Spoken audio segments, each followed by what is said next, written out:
Alright.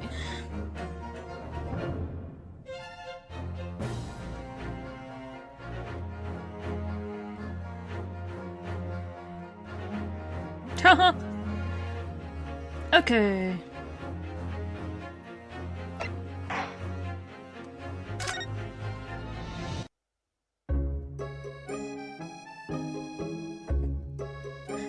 Oh boy. Oh.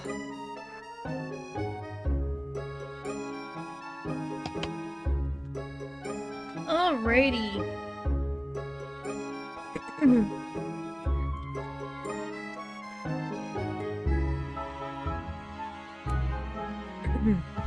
Bum bum bum bum. Ba da da dum. Bum. Alright. I love that I put chat almost at the same level as this guy's hat. Right. Fine, I have to go into options. How are you gonna do this on? Hang on. Okay. Everything's all set.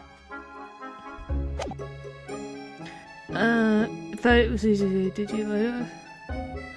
No, everything had to be moved.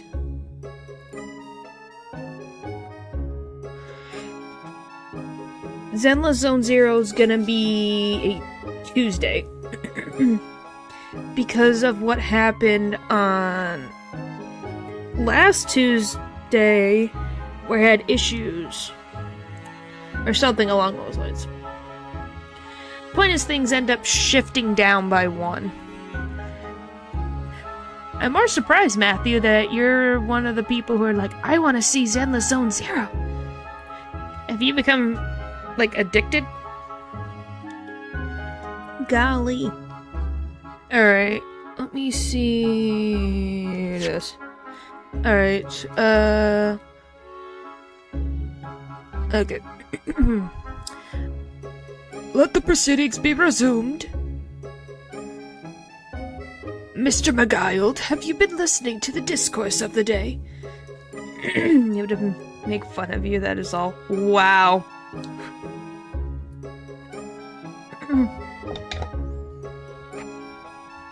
Hello, hello, hello. We have barely started, so you're just in time. Be sure I have, me lord. There are now 2 matters on which the court desires to hear from you. My gosh. Long. Tiring. I'm happy to just be here. I'm gonna be honest. Okay. Enjoy cooking. The first is whether or not there was a third party with you in the omnibus cabin as proposed by the defense. The second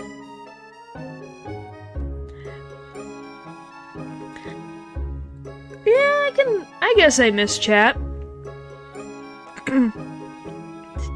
I'm glad that I figured out my problem with the freaking low bars, so I'm just a happy person. Is that if such a person was indeed present, why did you conceal that fact from the police? Gosh, no. It's not in my nature to hide anything at all. Just answer the questions, please.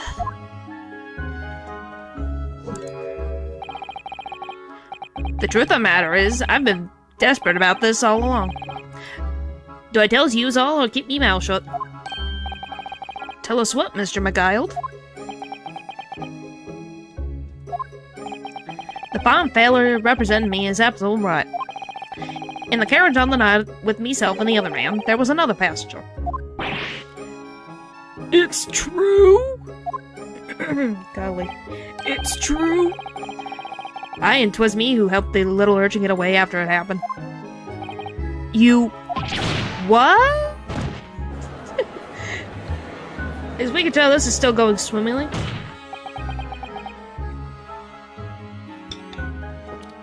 Yeah, you guys ready to meet the fourth passenger? No, Magnus McGuile, that convenient excuse can't save you now. True, so I am, Lord Van Zeeks. I'm sure you'll be wanting to know why I said nothing when I was taken in by the police. I do be having a very good reason, I assure you. Which was? Well, the little child was just in the wrong place at the wrong time, and not in any way involved, you see. What? If the police had known the wee one was there, they'd have assumed she'd done it. They'd have hauled her into this here courtroom just like meself.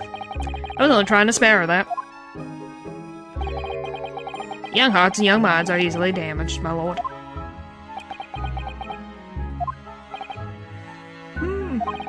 And who was this young child of whom you speak? That I don't know. You don't know? I will. The wee ting was just happened to be in the carriage that night. I never saw her before or since. Objection! We have absolutely no reason to believe this man. The prosecution calls for the witness's statements to be disregarded by the court. You know, I wouldn't be surprised if the urchin isn't here in this courtroom as we speak. Listen to the proceedings. What? What? Smoke! Fire! There's a fire! Look, someone's trying to get away! Cough after him! It's no use! Cough, cough. I can't see anything through all the smoke. What is going on? Be careful, Mr. Naruto. Cover your face. Bailiff, don't let the accused escape. Secure the omnibus. I hereby call an emergency recess. Bailiff, ensure the defendant is in custody and clear the courtroom. Wow. We were hurriedly removed from the smoke-filled courtroom by the bailiff. And amid scenes of chaos, as people stumbled over one another in their desperation to flee the chamber, we had no idea what was happening. All we knew was that, for the time being at least, the trial was suspended.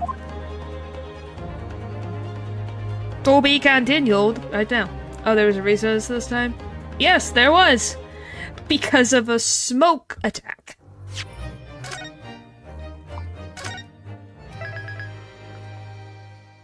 Mm-mm.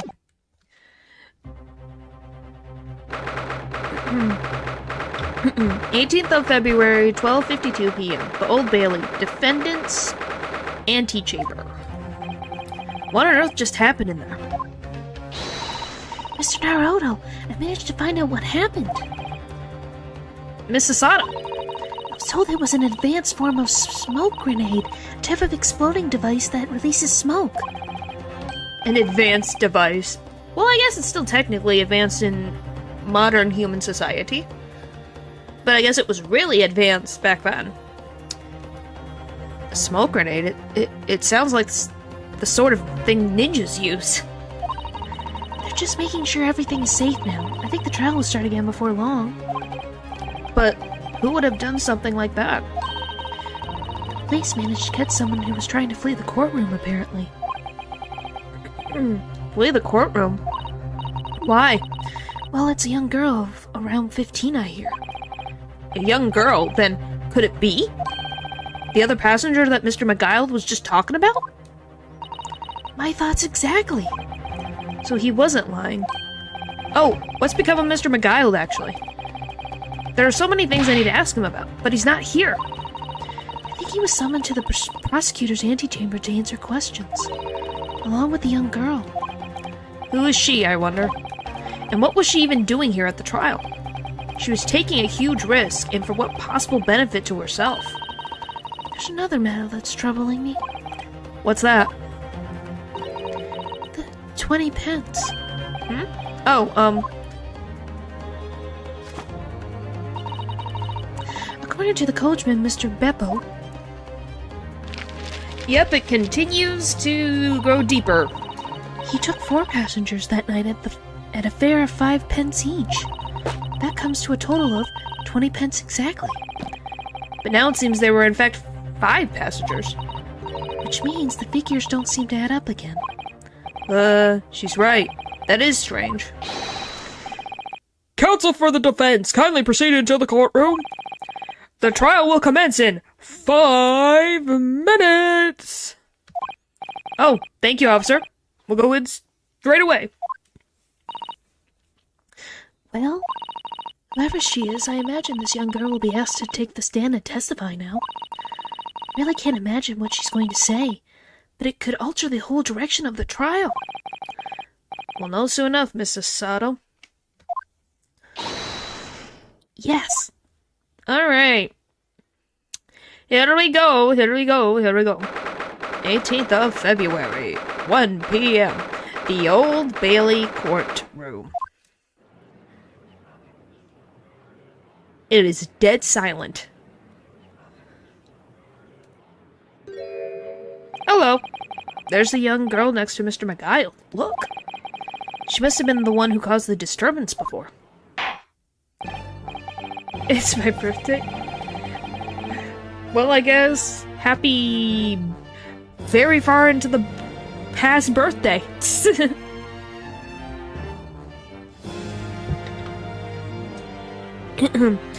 Well, after that rather eventful recess, the court will now resume the trial of Mr. Magnus McGild.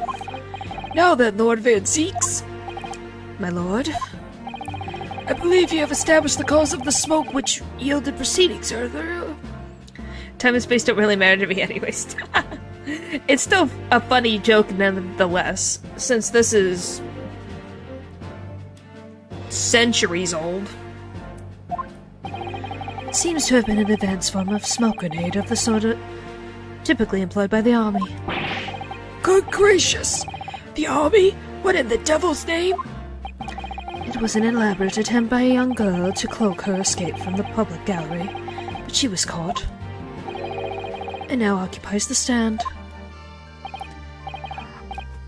They just talked about a girl. Why would you make a smoke diversion and put a target on your head?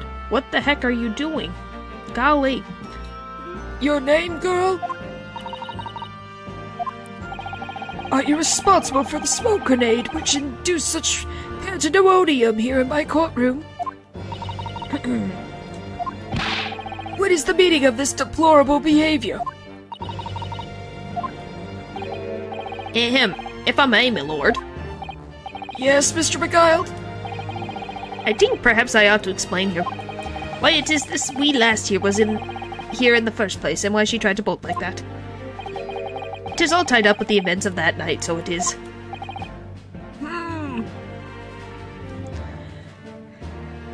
Well, this is the closest old man voice I can do, but I can go like Downey. It sounds really ridiculous. Yeah, you get to hear it in high definition. Oh, thank you. He doesn't sound like he's dying, he kinda sounds like Dumbledore. Thank you for committing to it. No problem. Like I said, that's the lowest I can go in, like, voices anyway. Alright. Very well, Mr. McGild. Give your testimony. It's the age thing, don't worry about it. You will explain to the court exactly how this young woman is involved in the case. Just what did happen that night? Okay, now that's just me. Hey, it wasn't from natural circumstances. I heard the voice of Dumbledore. Where is he? What do you mean? I said it sounded kind of like Dumbledore. I don't think it's exactly Dumbledore. As long as it didn't leave a actual voice. It's fine. Like, as you can tell, I can go from this to this very easily. Don't know why. You looked away for a moment.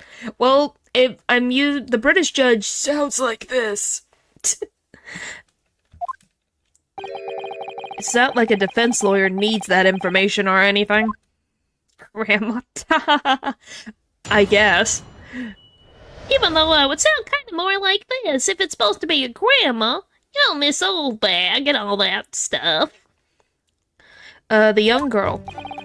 On the night in question, I took the back seat in the omnibus and promptly nodded off. Then before a loud thud and a wee scream woke me up with a fair start.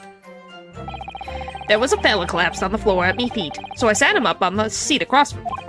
Then I turned to find out where that scream had come from. And bless me soul, what did I find? There was a child in there, all curled up in a ball. And her wee self away. I guess it's definitely close. I don't know if it's exact, but it's close. I remain somewhat baffled, I confess, but from what I gather, on the night in question, this young girl was indeed riding in the omnibus. Is that correct? 'Tis exactly as defense counsel said. This lass was the 5th passenger, my lord. She's tall for a frickin' 15-year-old. Golly. Very well. I just want to see, how old is Sasato? 16. So the girl is around this, just a year younger than Sasato. Huh.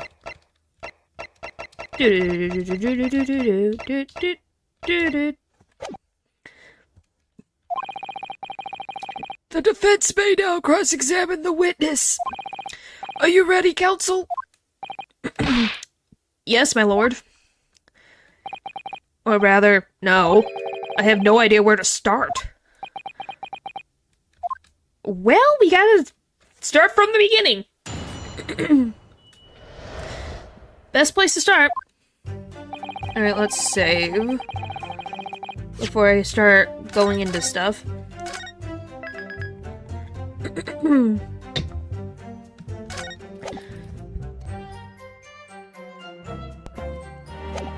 I wonder if we're gonna have to...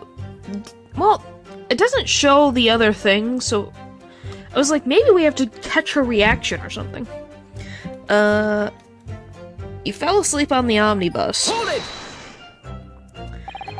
And when you first got onto the omnibus, were there any other passengers already on board? There were not. The cabin was empty and there was no one on the roof deck either. You were the first passenger, as it were, I see. Aye, and that's why I took the backside as I did. 'Tis the most comfortable, so it is. Could you explain exactly what you mean by the back seat? By all means, 'tis how you already described it earlier. I'm talking about the seat opposite the one in which the poor gentleman was stabbed. Was sitting. Like I said, 'tis the most comfortable and where I feel most at ease. And of course, I enjoy gazing through the skylight from time to time, as well. Reasonable. That's a reasonable thing to say. A loud thud and a wee scream woke me up from a start. Hold it! A loud thud, you say? And a scream? Aye, that's right. How can I explain it? 'Tis like the sound of someone falling to the ground. That sort of noise. So you think it was the sound of Mr. Mason falling to the floor having been stabbed? Well, now, you remember I was asleep at the time, so I wouldn't like to say. And when that sound woke me and I opened my eyes, there wasn't a soul to be seen in the carriage but the fellow on the floor. You didn't see anyone, but at the same moment, you did hear a scream? Oh, from the seat above you on the roof deck, I presume. Not above me, no, my lord. 'Twas from inside the cabin. But I wasn't altogether thinking about the scream. No, I was too stunned by the desperate sight before me eyes. But how the heck did she sneak herself onto the omnibus then? If 20 pence is 1, 2, 3 is for different passengers. I am curious. Did Mr. Beppo let her sneak on to the bus?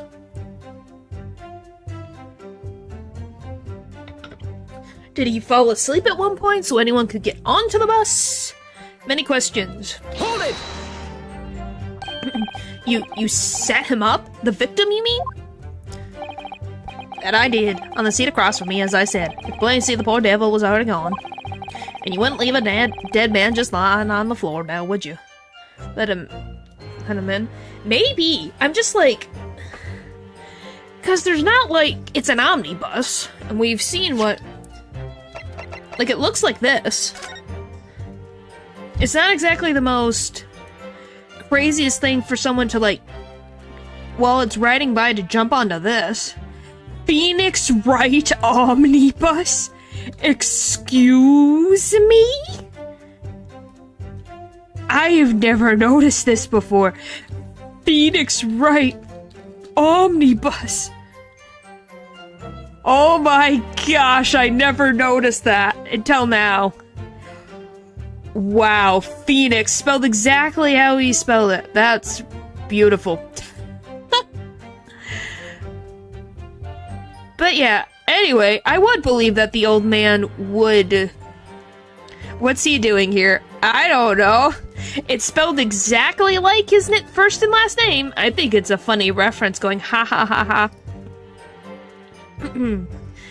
Anyway, besides that weird little funny thing, it's definitely easier to get onto the back of the bus than to get into here unless he stopped to let someone in.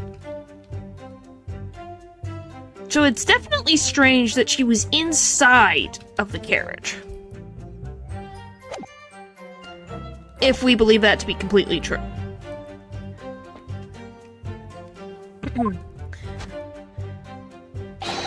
It is common courtesy, so it is. I find that a little hard to believe. Oh, hello, Van Zeeks. Now, why would that be? Climbed the ladder and got inside from the top. And then the two men that were there didn't see anything? Or are you saying she got in there from the top before the two men arrived? Since Mr. McGuile apparently was the first person and fell asleep, she got in. Okay, I can kind of see it. Where... Oh, can we open this? Thank you. Alright, just open it. Thank you. Point is, McGuile sits over here sleeping.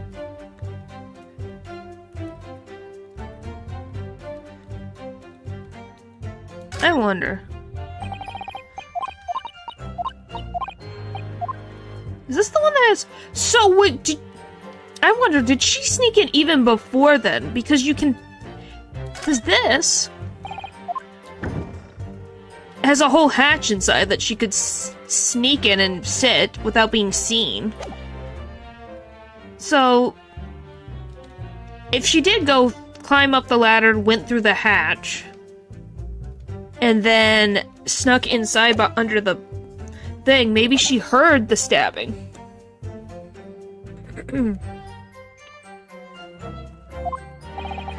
You wake to find a man lying dead at your feet in a carriage. Any normal person would hail the cabin man. Any upstanding member of London society, that is. Well now, as you know, I'm in something of a special line of business. The business of lending money at exorbitant rates of interest. So many good theories. Yeah, anything is... Well, since we don't really know much yet, that's all we can work with is theories.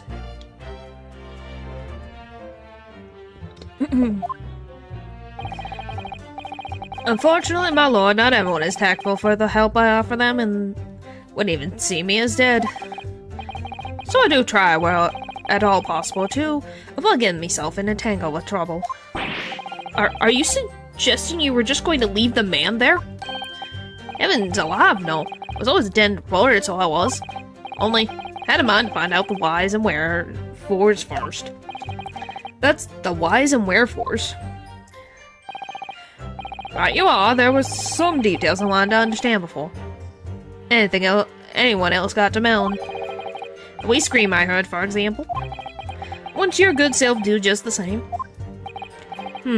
Yes, the scream he says he heard at the same time as the thud of the victim collapsing. And I turned to find out where the scream came from. Bless my soul, what did I find? Hold it! I'm afraid I don't understand. I'm sure you told the court that there was no one else in the carriage except yourself and the victim. So I did, sir, so I did. As far as I could see, that is. What do you mean by that? Well, no, 'tis a queer thing.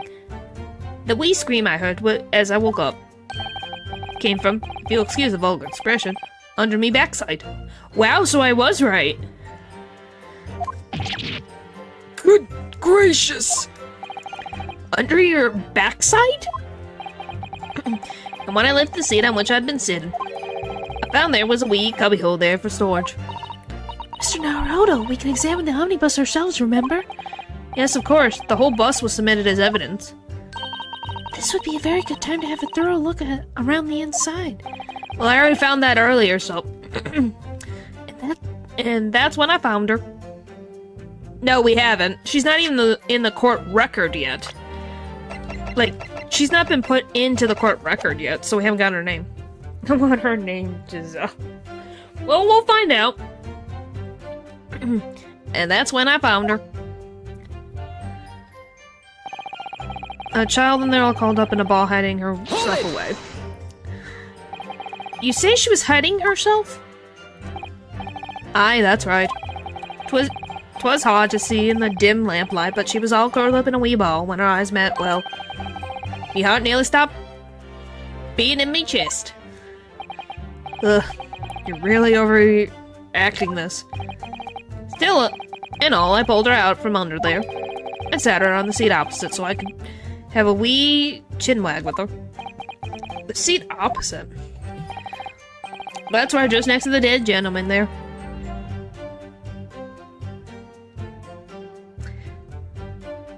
And you didn't find that a little bit strange and maybe traumatizing to the child? But being arrested by police was too traumatizing. Sitting her next to a dead guy, no, that's not traumatizing at all. You sat this young girl next to a corpse, sir? Well, as I'm sure I mentioned, gentlemen in my position can all too often find himself in a moral danger. Welcome to the 18th century, right? So I needed to find out just who this urchin was, you see. Logic, not sound, that's for sure. While I was in the middle of talking with her, I heard another scream. Fellow's voice this time. Presumably that scream was Mr. First, who was sitting on the roof deck seats. Right you are again, I would say, sir. Looking down through the skyline, you must have seen this young girl and gentleman with the knife in his belly. In other words, the previous witnesses did not in fact see you at all, Mr. Beguiled. What they believed to be yourself and the victim was in fact this girl and the late Mr. Mason? Aye, me lord. I was, as I think everyone understands now, sat at the back of the carriage out of sight.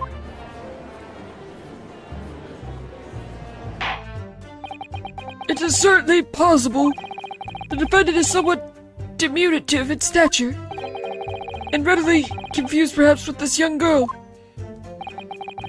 After that, of course, with the scream from the gentleman over us, the driver realized something was wrong and pulled up the horses. Thank you, I've heard enough. The offenses, as explained, are clear in my mind. However, at least one conundrum remains. Who is this girl? Her name is Gina Lestrade, my lord. Well, you got Giselle, Gina, kind of close. She's a chancer, and she crossed among large crowds, relieving people of their purses. What's commonly called a pickpocket. What? This girl here, a petty thief?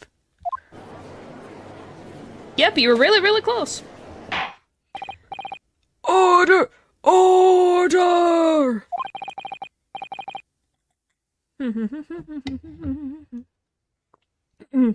Is this true, Miss Lestrade? Its newer name started with the G. Well, I guess you had the same mind as the developers. Or the translators. You, Miss Lestrade, you will answer the question.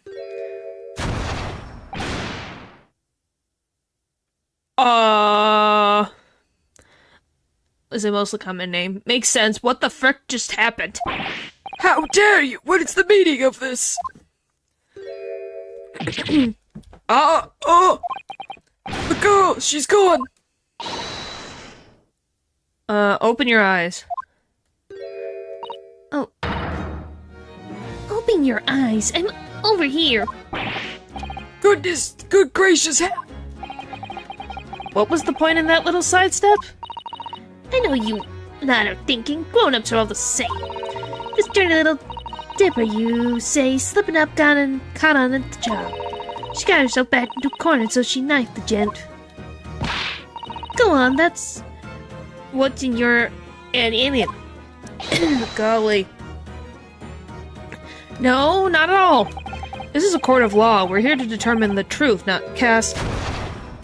And it's different colors, too. Look, knives are for cowards. Only thugs use weapons like that. All I need for what I do is these fingers. I'm a professional, right? Maybe not in your eyes, but I got pride in what I do. Let me guess, you don't count smoke weapons among weapons for thugs? And this is with care and respect. Always respect the Jigglypuffs. She's 15! And what would be her connection to the 54-year-old Mason?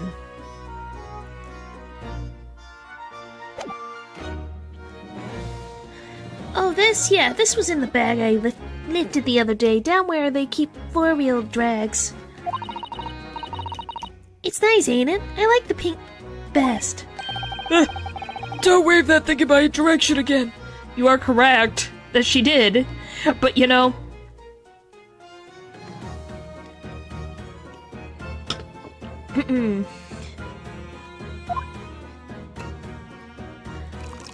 Well, we're having frickin' someone drinking in the court. What else is considered fair game? Weapons are considered fair game. So who knows what else? So, you admit that you were riding the omnibus on the night in question?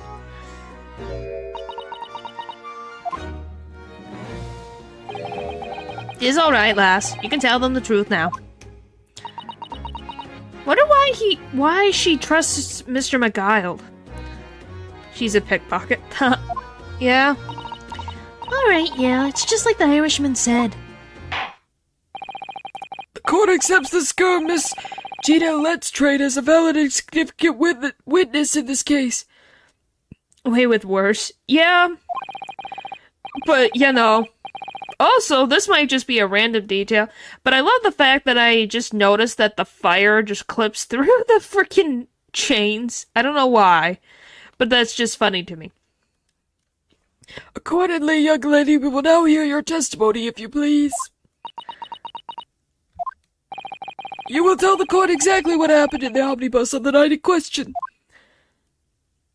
Alright, if I have to. Fireproof chains, maybe. Witness testimony, what the girl saw. So I snuck inside the carriage before they hooked up the horses, just like always. But it was right at old waste of time. I got nothing to show for me troubles that night. I tell you can't see a blind thing in that haunted place. It's pitch in there. Then after a while, I heard this loud bang, nearly jumped out of me skin, I did, and the scream just came out. It's 'cause this well found me. He did help me get away, mind. Either that or highly restrained to heat, because that's how the chains are made. Yeah, it makes sense, I just find it funny. Just a slight bit. Yes, he let you go. I fail to understand why you would let the street urchin go, Mr. McGuile. Oh, 'tis simplicity itself, me lord. You see, she couldn't possibly have killed the other passenger. I know that for a fact. For a fact. How? As I'm sure I said before, sir. He was sitting on the seat. I was sitting right on top of the old place where she was hiding herself. I think a demonstration is called for. What do you mean? What do you mean, Judge? He sat his gluteus maximus on the cushion, and she was sitting in the storage unit underneath the cushion that he sat his gluteus maximus. How's that sound? Is that enough of an explanation? Do we really need a demonstration? This is where I sat that night. In the cubbyhole of which... And the cubbyhole of which you have spoken is underneath this seat, I presume?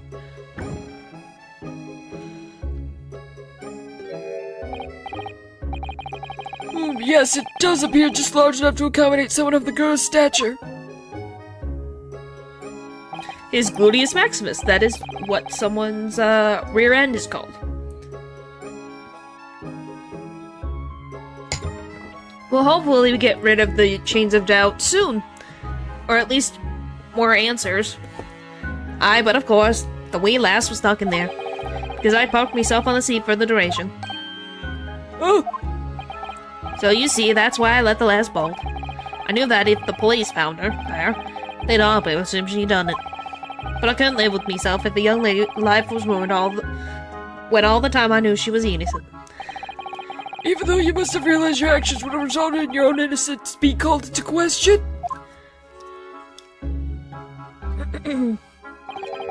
Not at all, me lord. Not at all.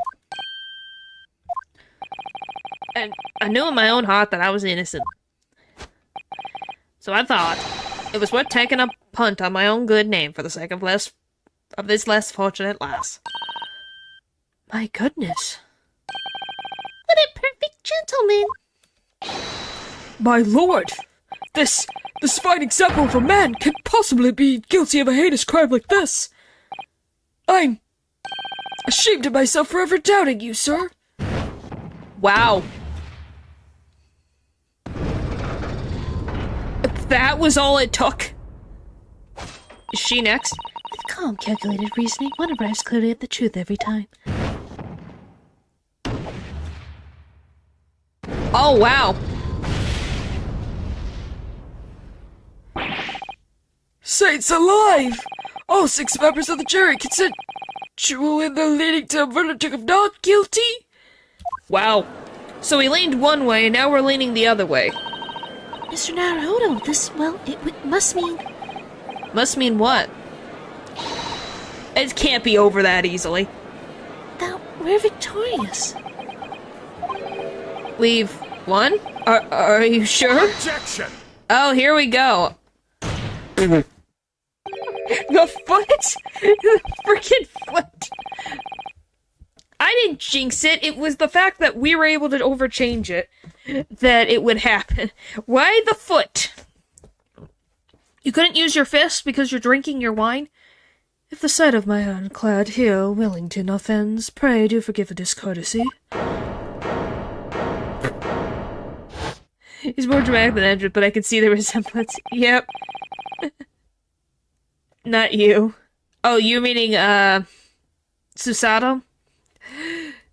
This really is a consummate example of the one monumental flaw in British judicial practices, where evidence and reasoning should be paramount. Emotion rules the day. Motion? The witness's last statement gives us a clear insight into his true nature. What do you mean, his true nature? Do you really think Scotland Yard would have made such a glaring omission? After that incident, the omnibus was comprehensively searched by officers of the police. Obviously, the interior of this cubbyhole, as the witness put it, was included in the investigation. Court of the Crimson King? It's the British court, and the 6 members that you see in front are the jury. And depending on if the jury puts the flame on the white side or the black side, says how if they feel someone is guilty or not. The jury into making an early guilty decision. Yep. It's called hypocrisy.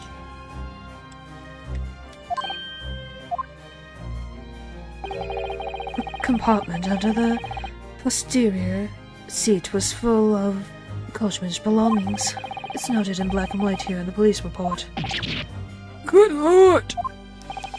The evidence has been tampered with. In order to corroborate Mr. McGill's story, someone has unlawfully moved everything from under the seat.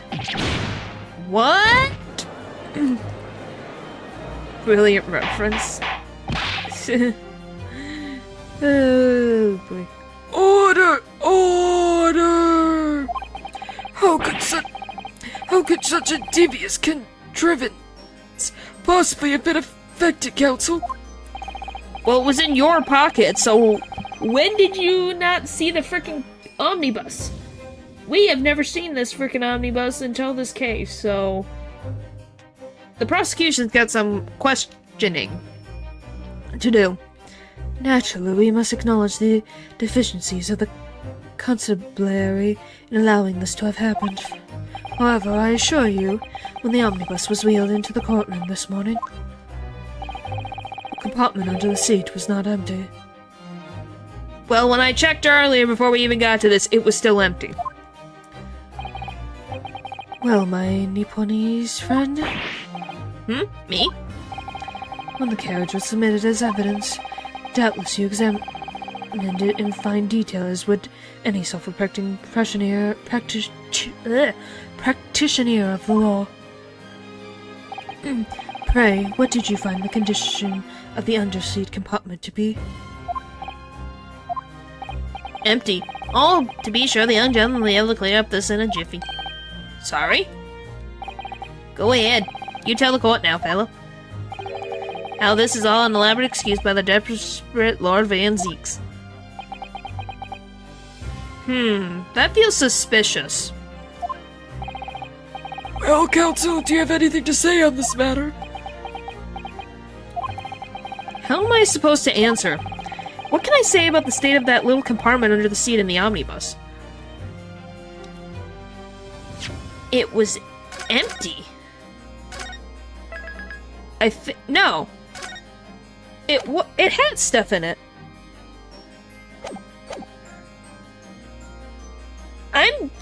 I'm like, wait, did it have stuff in it? I'm questioning my own memory. I'm like, it did talk about stuff. Now that I'm thinking about it, I think there was stuff in there. Yeah, I'm kind of like, what is this man hiding? Like, I know he is pretty much a loan shark, but it feels weird. I don't think it was empty.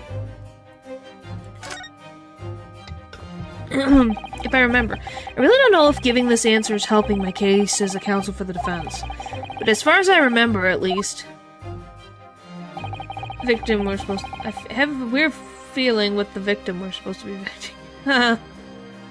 When I first examined the compartment, I'm fairly certain there were a number of articles in it, yes. Are you sure, Counsel? Be whistled. What are you saying now, you daft dot? Thought you were on my side here.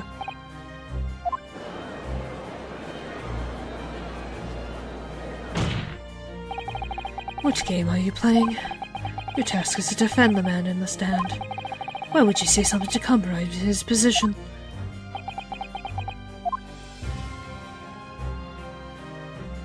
Well, we're trying to figure out the truth here, and obviously, if he is innocent, telling the whole truth is going to be able to show that. As the advocate for the defense in this trial, I confess I'm still not entirely sure where I stand, but it seems to me that I should state what facts I do know as clearly and honestly as possible. Interesting. 'Tis not altogether pleasing, fellow. I'm simply telling the truth, Mr. McGuile. Well, don't forget that you're supposed to be representing me best interest here, lad. Now then. Fella's memory is a curious thing, and not altogether reliable. No, the court must consider the facts. That there cubbyhole under the seat is as empty as the devil's heart, so it is. Point of the courtroom edge with this looking vampire. My gosh.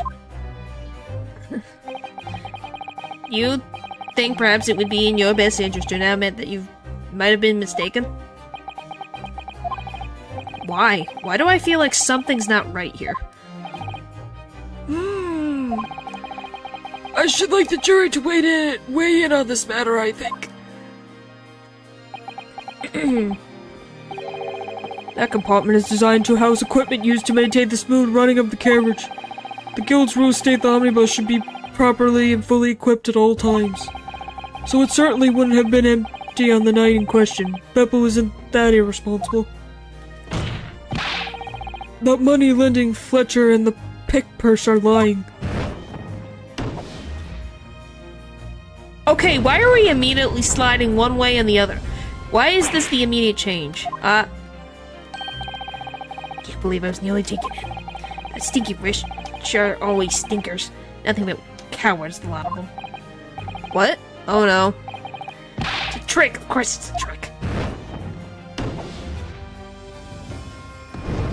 Oh boy! Quite so, I must concur here.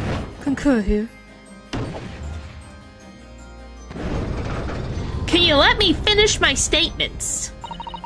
With calm, calculated reasoning, one arrives clearly at the truth every time. No, you don't. Yes, but every time's a different truth, it seems.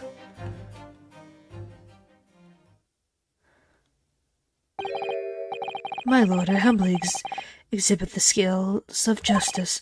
Clearly, a verdict of not guilty at this time would be wholly inappropriate. Thank you, counsel. But before we proceed any further, there is the matter of the outstanding cross-examination.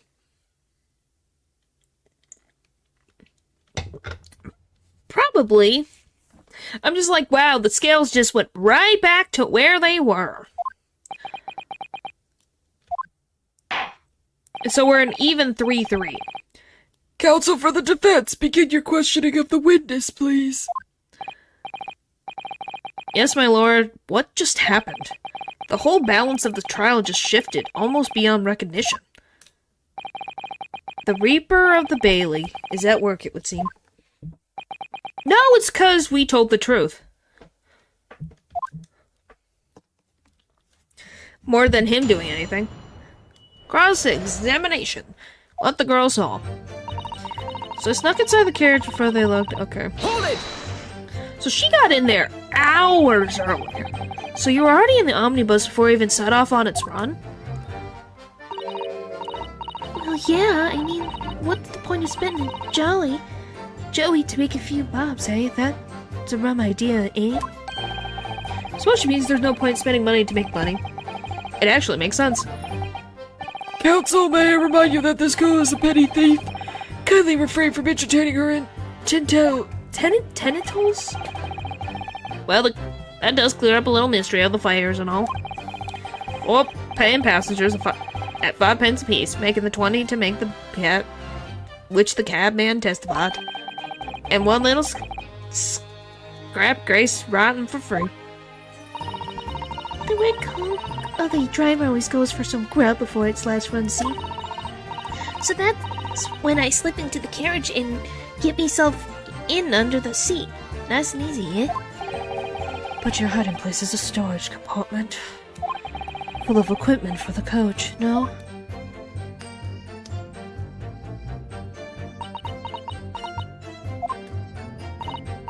Yeah, there's brushes and buckets and whatnot in there, sure. They always chuck all that out and cram it in a corner somewhere. No one ever seems to bother much. And yet, according to the report filed by the police officer who first arrived at the scene, the compartment was full of such paraphernalia. Well, I don't know nothing about that. Like I said, I moved all that stuff so I could hide under the seat. That's all I can tell you. It seems we've reached at the end of a line of inquiry. Continue. I'm gonna say, the stuff that I remember seeing wasn't that much stuff. So I could believe that she, shoved herself into the compartment. But yeah. Hold it! Alright. A waste of time. Why is that? Well, most nights I'm on my own in the gosh permit at least some of the time. I beg your pardon? Did you say gosh permit? Oh yeah, well, that's what my kind call it. You'd say the omnibus, I suppose. The point is, any normal run, the carriage ain't got no one in it for a while. And that's when you come out of your hiding place and get away? That's it. Only that night, this cove was sat on me seat from the start, and didn't even budge the whole way, did he? Not 1 inch. I was totally stuck. Do you mean to tell us that you were present in the carriage for the duration? You were under the seat the entire time while events unfolded in the enclosed cabin? Yeah, right. Mister? To be sure, I was shocked as anyone. You don't expect to lift the cushion you've been sat on and find a child now, do you? I would hope not. So this Miss Let's Trade couldn't possibly be the culprit, then. We don't know. Alright. Hold it! So you couldn't see out into the cabin at all? Not a jot. Most days I push the cushions up above me head and look out the crack. Then I have a butcher's look at who I'm gonna fiddle. I thought you were a pickpocket, not a butcher. I mean, I can have a look. The seat I get under ain't as plush as the other one. See? So most of the time, the passenger's planting some's opposite. But for some reason that night, this Irishman spent the whole journey right over me head. And for that reason, you weren't able to push the cushions out to peek out, I see. Up to peek out, I see. Truth is, I ain't too happy in small dark places. Feels too much like being thrown in the clink. But it's the only place to hide in them carriages, so it's Upson's choice. Why doesn't she just stick to picking people's pockets in the open, then? I'd say there's some reason that she's not letting on, judging from her demeanor. So anyways, I was a bit scared, but I had to just stick it out under there. Effing else for it. After a while, I heard this loud bang. Hold it! Huh. When you say a loud bang, do you mean the noise of someone falling to the floor? Could have been, I suppose. I don't remember so well. Point is, it made me jump. And you let out a scream involuntarily? That's right. And then I felt the cushion over me head get lighter all of a sudden. Presumably when the defendant got up in order to help the victim, yes. Or not. It could equally have been the moment the accused stood in order to stab his victim. Could it not? Well, if she heard the guy fall, he must have sat down pretty gosh darn fast.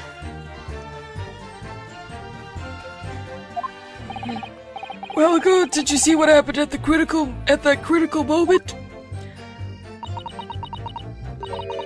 Yeah, I saw it. I pushed up the cushion in a quick butcher's while I had the chance, didn't I? The Irishman was sitting up the bloke who had fallen on the floor on the opposite side, on the seat opposite. That matches Mr. McGuire's account, of course. But then, the fella suddenly turns around and looks right at me. I sank back down again, but it was too late by then. I should have never erased looking. It's because of that he found me, huh? And when Mr. McGuire discovered you, he pulled you out from your hiding place? I was scared stiff, I was. He dragged me out and he sat me on the seat and all. Next to the victim, Mr. Mason? Yeah, the look and knife in his guts. He was still bleeding. Then the carriage lurched a bit and he ended up falling onto me. Oh, awful. Pulled me and hands got covered in blood. It made me feel sick as a dog. Both her hands covered in blood. That must be what the rooftop passenger saw. After that, I believe you talked with Mr. McGuile for a while. Is that correct? He asked me some stuff, wanting to know me name and what I was up to in that. Then I heard something from up above. Someone screamed. Yes, Mr. First on the roof deck, one would presume. Well, I didn't want no one seeing me face, so I didn't look up. Then the horse was drawn up smartish, and this Irishman says to me, "Get back onto the seat. I'll see that you can get away later." Okay. All 6 members of the jury have decided the defendant was innocent. One brief shining moment, yes. It's clear that they're all still very unsure. If we could just find someone conclusive evidence of piece of evidence among this new testimony, I'm sure we would clench the verdict we want. Yes, I think you're right, and I have this niggling feeling. Something's bothering me, but I just can't quite put my finger on it.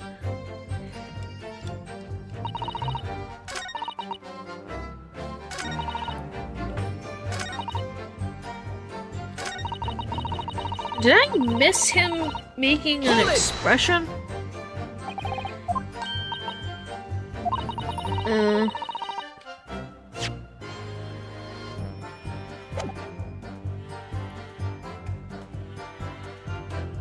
Okay, so I still have to be here. Nothing. He hasn't changed expression at all.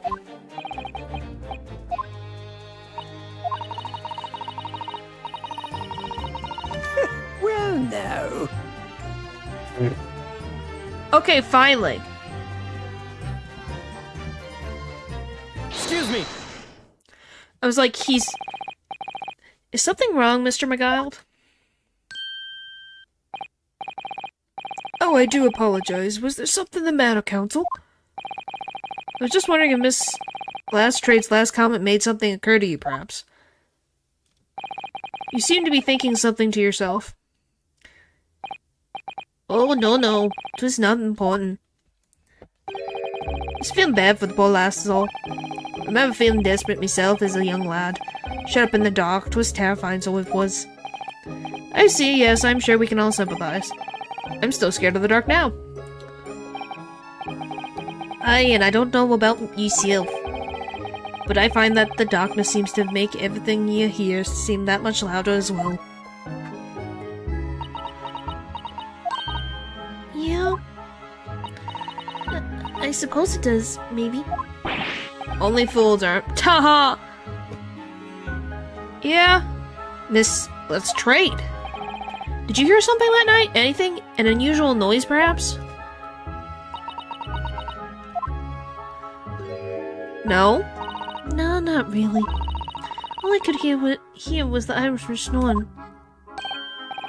But jeepers, there's no need to tell the whole world of me follies, you little scamp. What a pity. If only Miss Lasttrade had heard something, it might have given us a vital new clue. Yes. What should we make of that last statement of hers? It's profoundly important. Hey, nothing wrong with that. Nothing wrong with that. My lord, I believe the statement just made by the witness is profoundly important. Profoundly important, but all she said was that she heard nothing. Yes, which is the profound important point. I'm almost certain of it. I'm almost sure that I don't understand the inner workings of your Eastern Mind Council. Nevertheless, Miss Gina Lasttrade, you will supplement your formal testimony by repeating that last statement, please. Supplement? What are you talking about? Don't give me all fancy talk. I know what you're trying to do. It won't work on me. That's right. Insult the judge. Always a good move. Those that weren't dead, those feared most likely saved your ancestors. Yeah, all I could hear was snoring. Wasn't the fact that she didn't hear someone be stabbed very important? Let me see. It was caused as a result of a single stab wound to the abdomen.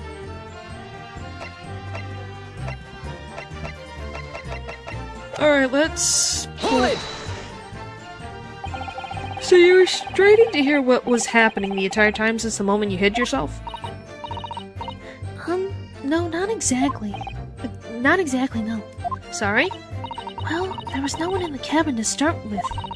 I could just push the curtains up and have a butcher's to see what was what.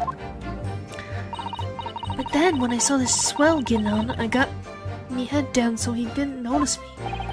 And Mr. McGill sat on the seat under which you were hiding, correct? Yeah, would you... Adam and Eve, huh? What a mug. So then all I could do was listen. I was waiting to jump out there as soon as I heard him leave, see? But would he? Not likely. Even though we stopped here and there, I never heard the door open. So I just had to stay put and listen to driving his pigs to market, snoring like an old dog he was. Are there any conclusions we can draw from that, I wonder? That doesn't add up, I guess. Miss Lastrade, what you have just told the court is clearly at odds with the facts. Is it? At odds? Are you sure, man? I don't know. I've kind of been guessing it right now. Absolutely. It seems my learned Nipponese friend is not as dull-witted as I feared. Wow, I read his mind. I feel like a genius. So Van Zeeks realized it too. It's like, what? Counsel? Sorry, I must insist that you bolster your claim with evidence, or some complicit party's name at the very least. Yes, my lord. Expect you to demonstrate this alleged contradiction to the court. According to Miss Lastrade, while she was hiding in the omnibus that night, she heard nothing but the sound of Mr. McGill snoring, but think, Ryanosuke, think. There's something else she should have heard. Show a person. I think. Very well, my lord, allow me to elaborate. On a particular sound that Miss Lastrade could have not failed to hear on the night in question. The sound very explicitly by the presence of the following person. Take that! Thrice fired Mason? Because I'm like, he got stabbed. You would assume he would make a noise. Like, even if he was asleep, he would make some type of noise. Why did the man who got stabbed make no sound if all she heard was not stabbing, all she heard was snoring? It'd be surprising to not hear someone scream. Yes, my lord, the sound that Miss Lastrade could not have failed to hear is that of the victim, Mr. Mason, boarding the omnibus. Oh, that too. I guess that's also important. Was firing this entire time. We're saying, how the heck did the girl not hear Mr. Mason come onto the omnibus?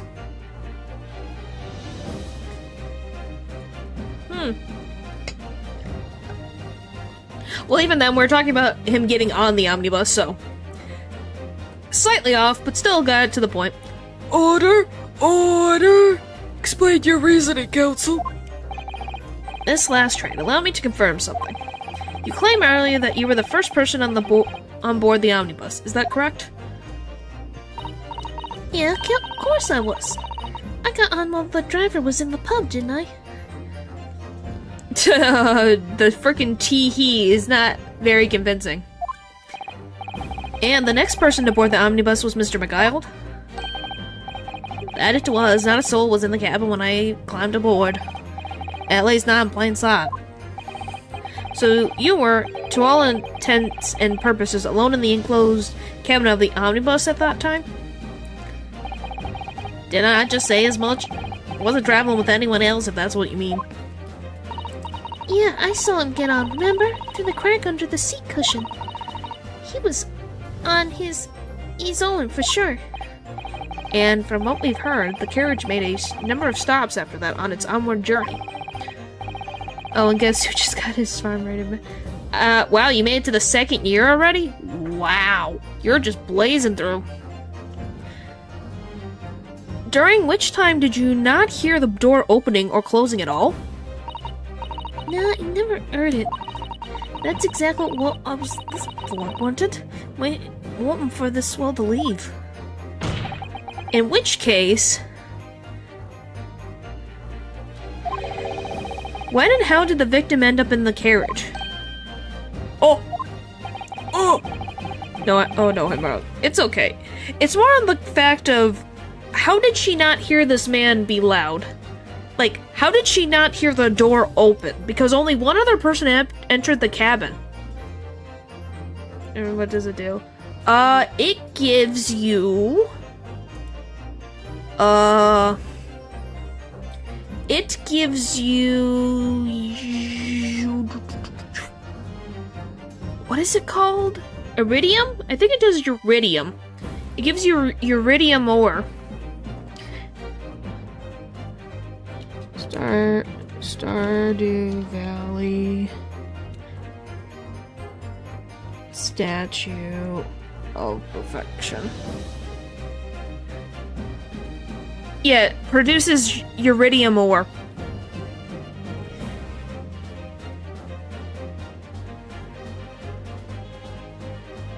It produces 2 to 8 iridium ore per day, the stuff that you can use to completely upgrade your tools and stuff. Makes it easily accessible. Okay. Anyway, continuing. We know that the victim collapsed inside the enclosed cabin of the omnibus. Therefore, Miss Lastrade's statement about what she did or did not hear is at odds with the facts. Interesting. Yes, this petty thief statement was clearly flawed. Lord Van Zeeks! Yes, he knew. He knew all too well that there was an inconsistency in Miss Lastrade's statement. Well, that's your choice. I'm just telling you, that is what it's for.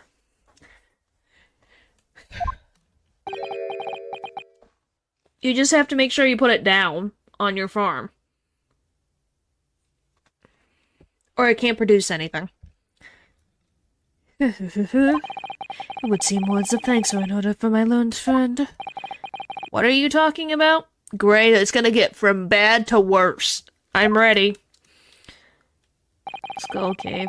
Ah! Yeah.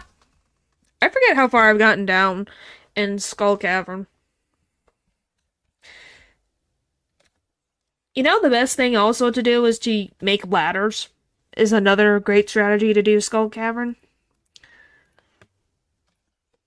You have demonstrated matters impeccably.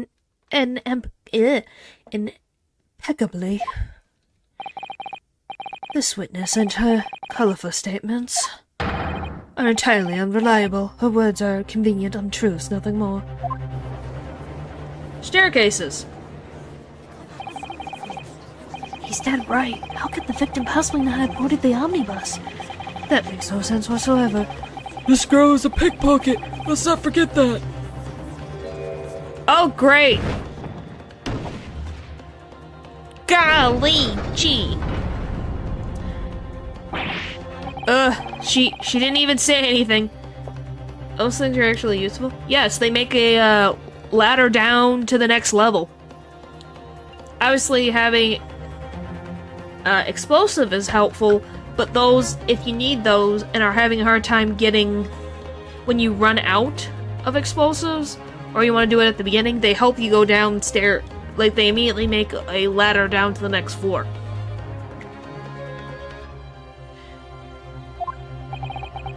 didn't want to judge the dear little mite just because she has some rather naughty ways.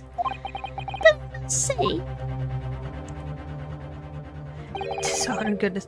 I can't abide liars. Neither can I. Mr. Foreman! I don't want to judge the girl just because she has some less than Cerberus ways, but I must say, I cannot abide liars. Well, here's the thing. Isn't the question of her being a lie is not the question. It's why did she lie? Or is she telling the truth? Why is that in the case disregarding with the facts? Ugh. Mr. Naruto, that's 5 jury members leaning towards guilty.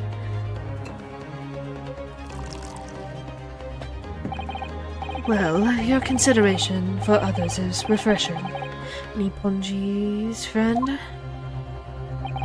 To the considerable troubles you have spared me. How much drinking have you done in this one trial? I think way too many. Yes, very refreshing. Ah! What are you... Oh my gosh. What are you playing at? Have you forgotten who you're working for? You live in Eastern...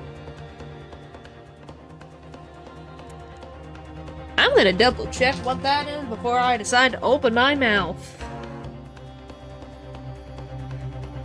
A-M-A-D-A-N.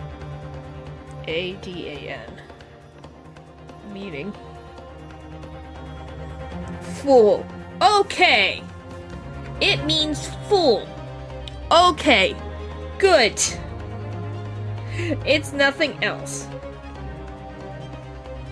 Golly. Okay.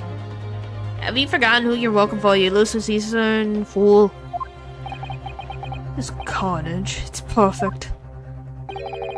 Juror number 2 is the only one left. Mr. Naruto, the way this is going... I know, if we can't find some new way to convince everyone of Mr. McGowan's innocence, the judge will rule and we'll have lost. Please? I very much wanted to believe the words of one of London's most respectable gentlemen. But those of us in service must know we must accept hard truths. Hold it! Finally! You said something now! Yes, the witness' last statement seemed to reveal the critical inconsistency in her story. However, if we consider the possibility that her statement is in fact the truth, it may shed an entirely new light on this whole case. You saved it! Ryunosuke by a hair. What are you saying? Counsel? I'm sorry, sir? Whatever do you mean? Counsel, I would not tolerate you attempting to prolong my adjudication.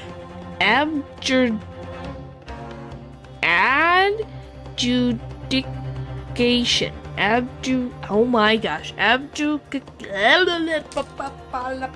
This word. Okay. Bum bum bum bum bum bum bum bum bum. Bum bum bum bum bum bum.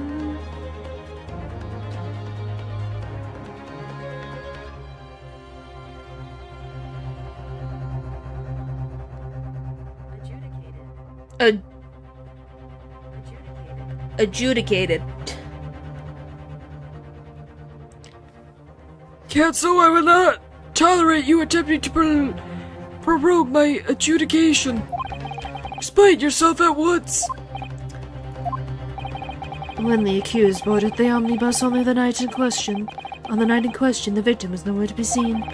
Subsequently, the carriage door was not heard opening a single time, as testified by the witness in the stand. And yet the victim's body was found inside the carriage. Could he have been... Well, she didn't hear the door. I'm kind of like... Could it have been the window? Like, could it have been, like, the above thing? I could believe that. If this petty thief's words are to be believed, how do you explain the victim's miraculous appearance? inside the cabin of the omnibus. You're taking that deep breath. You're gonna need it, buddy. There's only one way to explain how the victim came to be inside the carriage.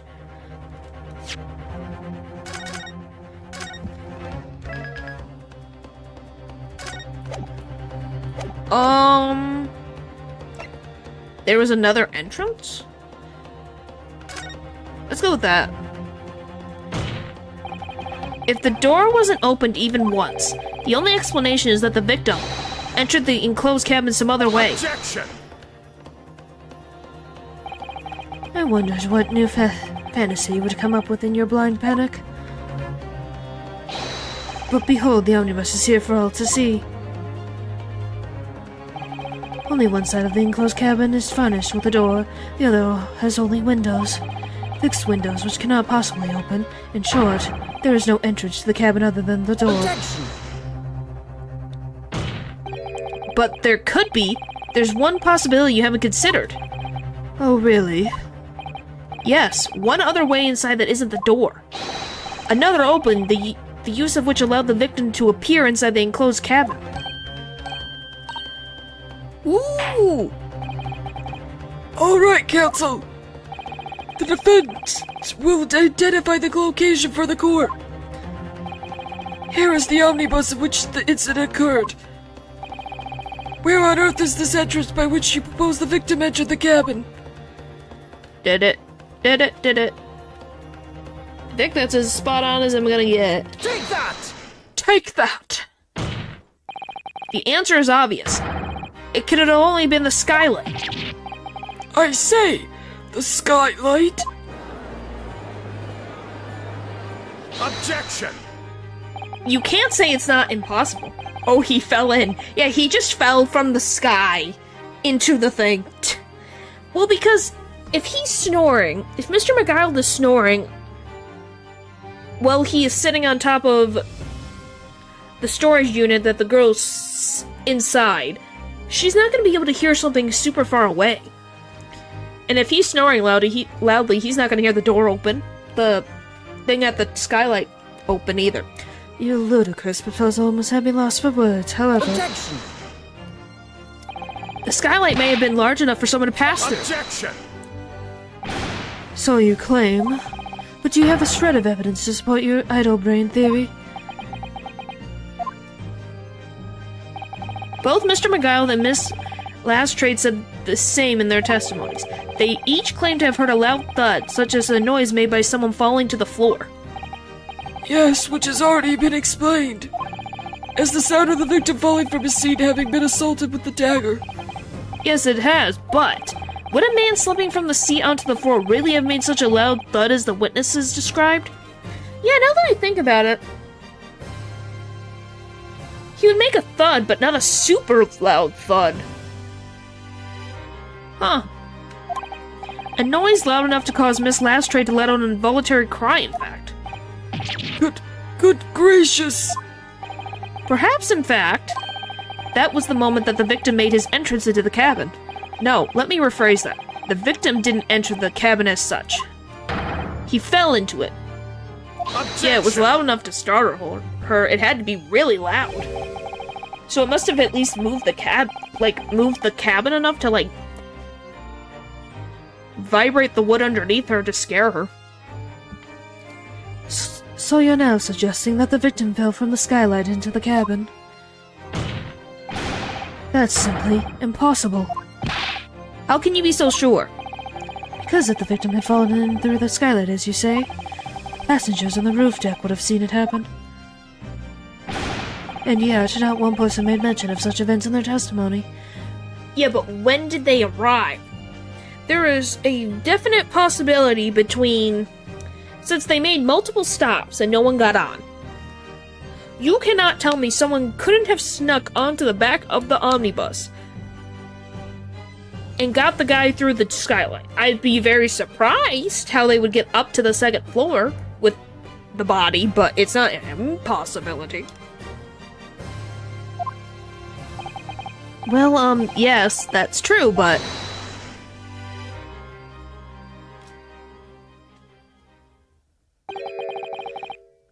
I'm a humble fella, making wee comment here. Mr. McGuire. To be sure now, two fellows who were sat on the roof that testified before said nothing of the victim falling through the skylight. But, seems to me, my lord, that 'tis not so much a case of him not saying, but... Aye. 'Tis the case of him not being able to say. What? The guy planned to... that possessed his death and fell on his own knife. It is definitely... possible. That is definitely a possibility. Anything could happen. What? I think perhaps the two fellas do be having something of a compelling reason not to mention what happened. Would you not agree, fine ladies and gentlemen of the jury? Oh my goodness, surely not. Those two chaps on the roof? That was a lot of... You mean the ones who stuck that knife in... Golly. You mean the one who stuck that knife in the man were... That is actually a compelling argument. Oh, hello! You guys came in to defend yourselves? Just why are you insinuating here, you... Litherer. That's a new one. By the way, you have a very interesting chin that I never realized before. Alright, hang on, I gotta grab my water.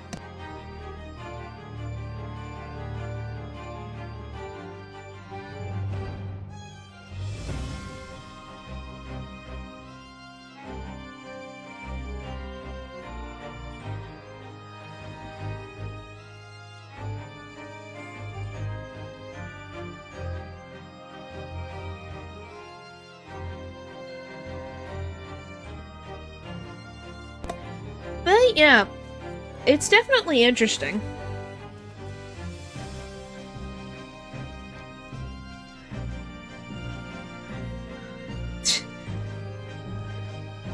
You love the Waluigi mustache?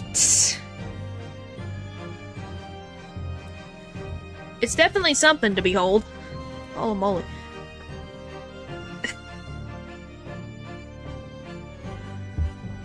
Alright.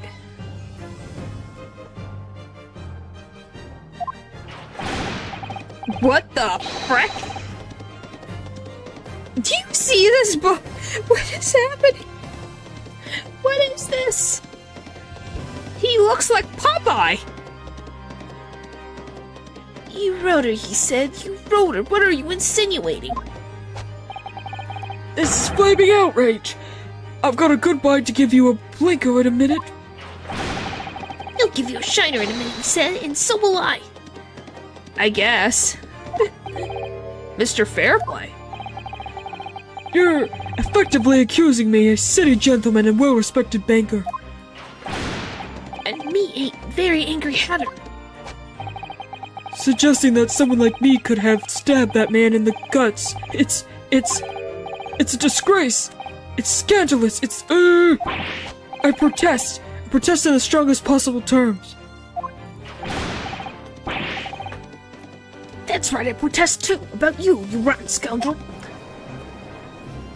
Wow, they all settled down. Order, order, order! This is not the time, witnesses. I will not permit this wanton invasion of the stand. Return to the anteroom at once. But this is beyond reason, my lord. It's outrageous. It's very hurtful, you know. My lord, if I may comment? Go ahead, Van Zeeks. Lord Van Zeeks. It was the defense that incited this outburst from the witnesses. My learned friend has seen fit to abandon all protocol and accuse the witnesses without proof. Well, you didn't give me a chance. Everyone came frickin' barreling in the door. Was I supposed to predict that these two men would come right through the door and go to the witness stand? No. Accuse? I never intended to. It seems, young Nipponese, that your command of the English tongue is wanting. You propose to this court that the victim fell through the skylight from the roof deck of the omnibus. That hypothesis can't possibly stand without the rooftop passengers being aware of the events. You have branded these gentlemen liars. You have intimated their criminal guilt. In our British court of law, this is what is termed a baseless accusation. Give him a second to talk! You're saying this, but if you can't let him talk, he can't speak on his proof and evidence and all of that stuff.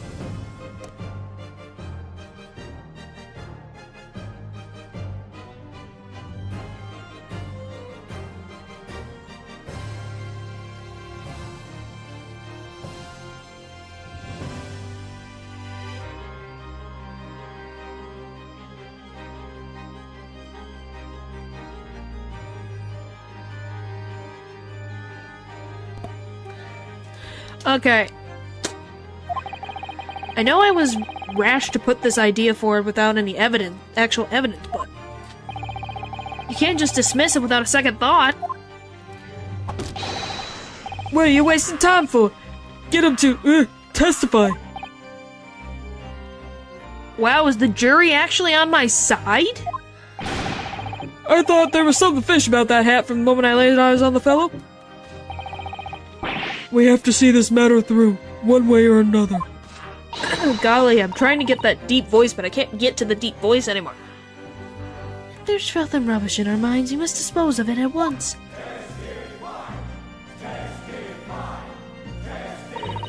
It sounds so weird in a British accent.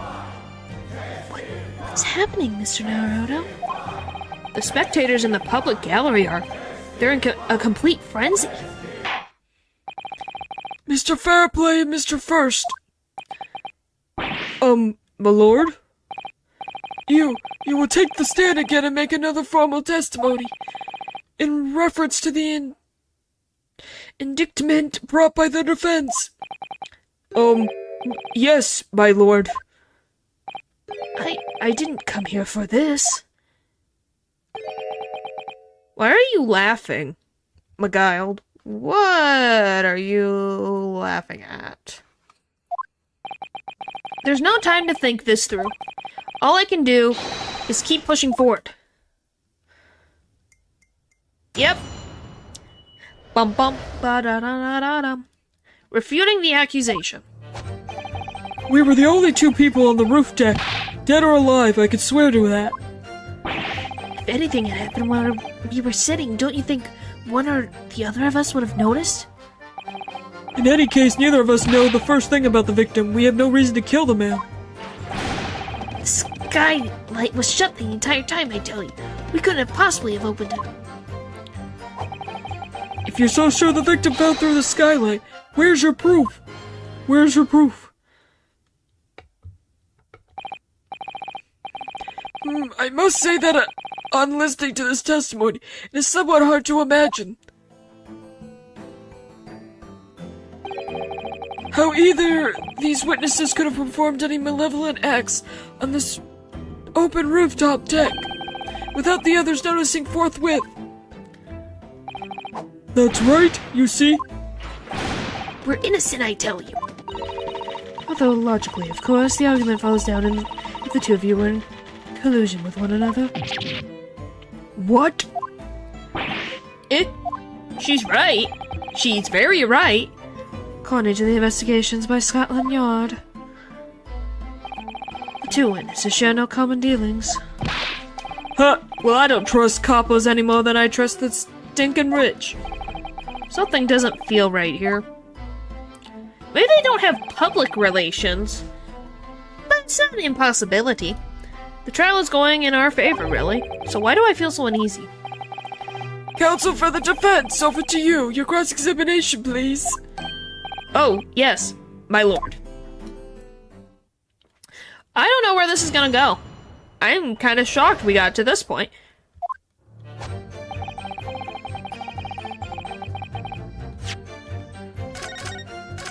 I want to check the omnibus again.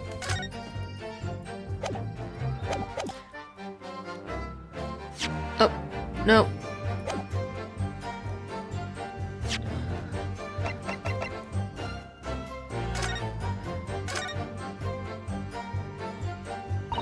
Can you guys like stop talking for like 2 seconds? Thanks. Okay.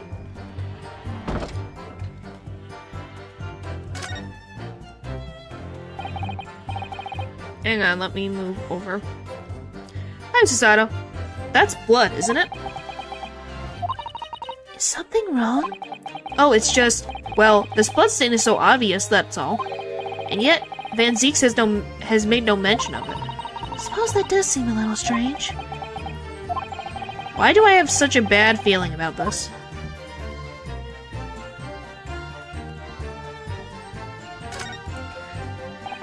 It's quite a large skylight, isn't it? Yeah, it's quite large enough to afford a good view into the cabin from the roof deck. And there doesn't appear to be a handle or a catch of any description. Suppose it can't be opened from the inside the cabin at least. Trickle isn't already.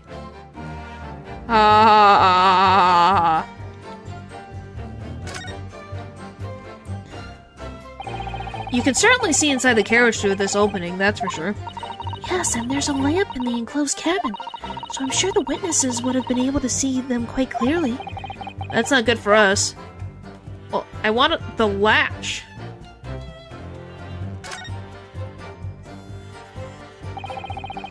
Oh, come on.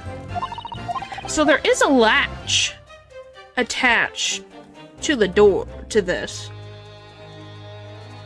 So it's not like a technical...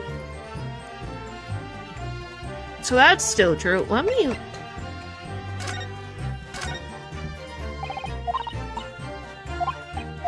Okay, can I... open it?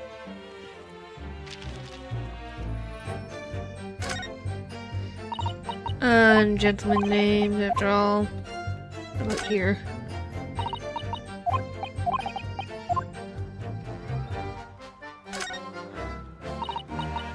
Alright, so it's just the same thing. Alright, nothing there. Alright, I guess we'll go one by one. Hold it! Ow. So at no time did the victim, Mr. Mesa, climb up to join you on the roof deck? Absolutely not!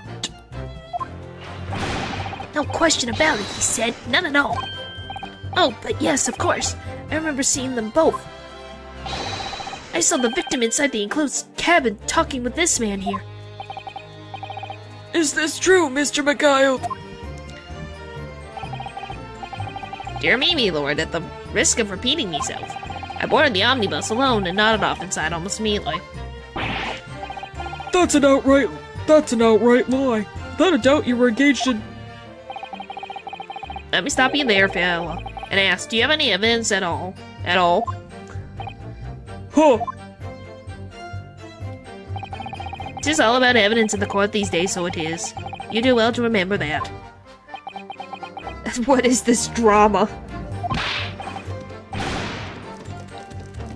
Eric, I saw you with my own eyes. This is going so well. If anything happened when we were sitting, don't you think one of the other of us would have noticed? Well, it was on the final run of the omnibus at past 10 o'clock in the evening. It would certainly have been quite dark, perhaps too dark to see clearly. Is this some kind of lark? Is this some kind of joke, he said? Is that what this is? Or perhaps one or the other of you fell asleep briefly? Are you... fair... Dunkum, sir? Are you serious, sir? That's what he said. It's impossible, I tell you. I'd give you the keys to the vault if you could fall asleep in that bitter cold. And if you did manage it, your eyelids would freeze shut and you'd never open them again. That's extreme. It's extreme, I tell you, and we'd have to put up with it because this man unlocked the door. Any true jet would have unlocked it and let me in when I knocked. I'm dreadfully sorry. Goodness. I'm terribly sorry about that, young fella. But you see, I was away with the fairies, and I didn't hear you at all. That's a lie. I saw you through the glass. You were talking with someone. Now, 'twas a cold night, so it was. People do be seeing things that aren't real in the cold. 'Tis hardly surprising.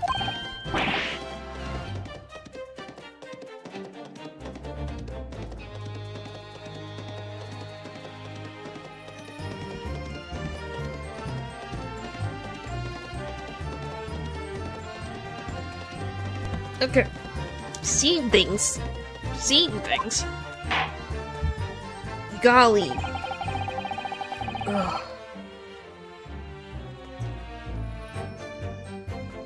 Holy moly.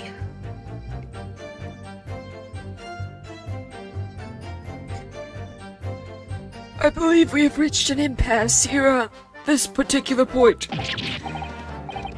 Look, you. Don't take it personal now, lad. If I'm a suspect in this case, 'tis only fair that you and the other fiend are too. Open and free competition is what a capitalist society is all about. Okay, that's where you're going with this? Really? This isn't a competition I should like to be involved in, really. Neither of us know the first thing about the victim. We have no reason to... Hold it! Okay.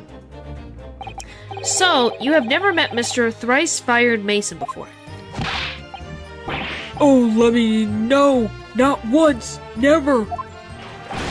He never met the man before, he said. Never. And you, Mr. First, had no prior dealings with the victim either? That's right, sir. Hatters don't have much to do with brickmakers, to be perfectly honest, sir. No, I imagine not. Well, unless he's working on your house that's made out of bricks. You see? How many different ways can I put this? Neither of us have the remotest connection to the gentlemen who were inside the cabin. Why are you laughing? Excuse me. He really is Mr. Jekyll. Hello. Yep. It's the Great Ace Attorney, so we're dealing with Ryunosuke, Phoenix Wright's ancestor. Mr. McGuile. Yes, counsel? What can I be doing for you? Doing you for? Did the witness's last statement give you pause for thought somehow? Not the remotest connection? Is that right now? I wonder. What are you insinuating now? Mr. Fairplay. 'Tis been too long, so it has. If I'm not very much mistaken, I believe 'tis fast approaching, is it not? Your payment date. I beg your pardon?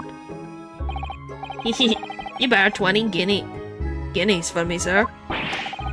At an concessionable rate of interest. You tricked me. It's extortion. It's extortion. Well, no, it's a touch of begrudgery, is it? 'Tis the sort of begrudgery that might motivate a fellow to pass his crime off on another.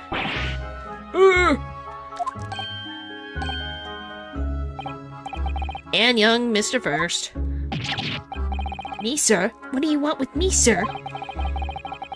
You be making hats for a living, do you not? That there top hat sliding about on your head, is that one of your own creations, is it? Oh, well, I'm still just an apprentice, you understand?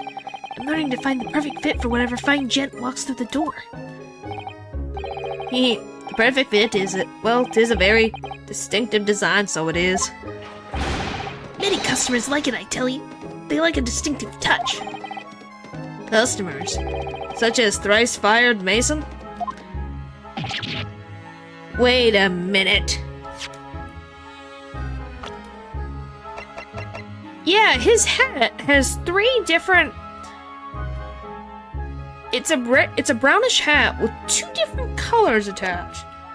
And kind of stitched together.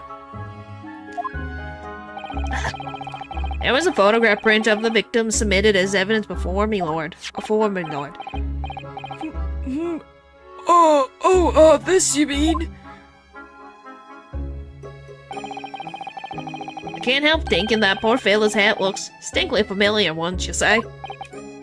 Oh, Yeah, you've never met before. You've never met before. But he's wearing one of your hats. that's one of my hats. Hee hee, aye, that is. So it would seem the brickmaker was a customer of yours. The sort of customer I'd wager you could have had a wee quarrel with the distinctiveness of the goods. No, sir, absolutely not, sir. Well, there's really nothing more to add. It wouldn't be right to say that. The two fellows here haven't the remotest connection to the victim, you see. It's his hat, alright? Yep, it looks just like it. I rest my case. 'Cause he has such a distinct style. Just send him to see the fair. Okay, just because he's wearing the hat doesn't mean we're gonna immediately jump to that he committed the crime. Let's hold on before. We need more evidence than that, but it definitely shows a connection. At least. You little weasel. He's better at this than I am. Gosh, Mr. McGild has certainly been thorough in his research, hasn't he?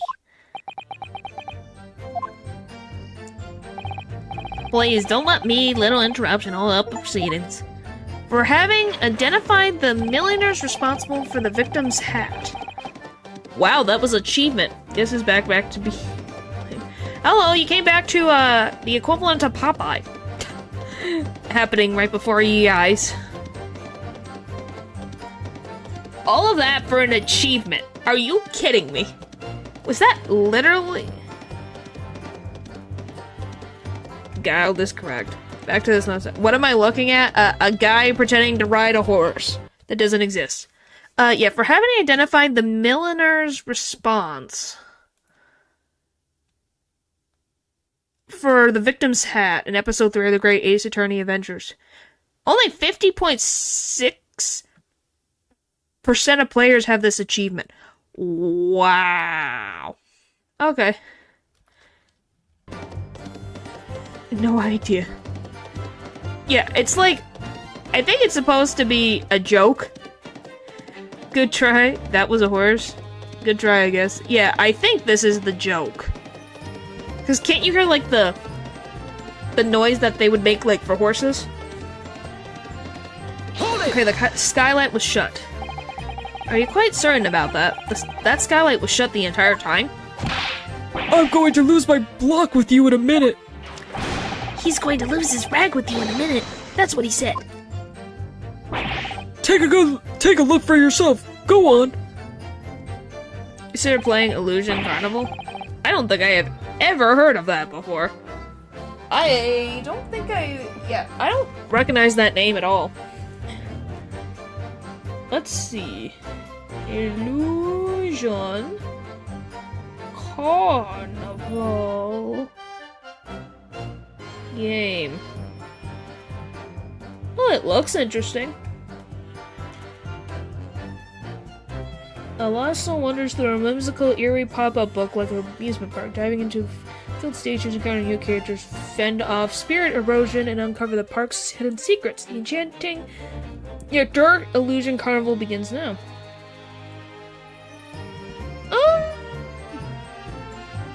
That might be kind of cool. Let me add that. I guess I'll add that to my Steam library.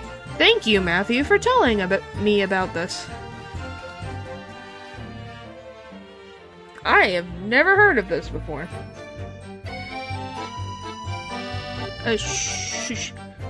Add to library. Alright. That'll be something cool to play in the future. Alright.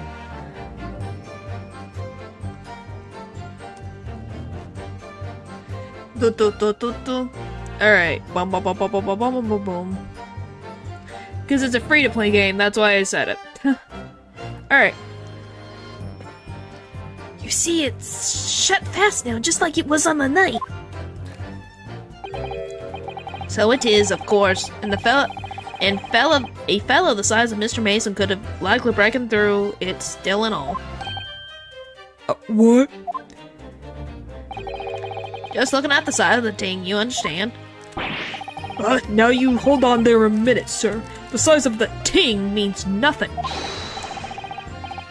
not on its own. Let's consider the bigger picture here, shall we? Let's stop biting our cane, shall we?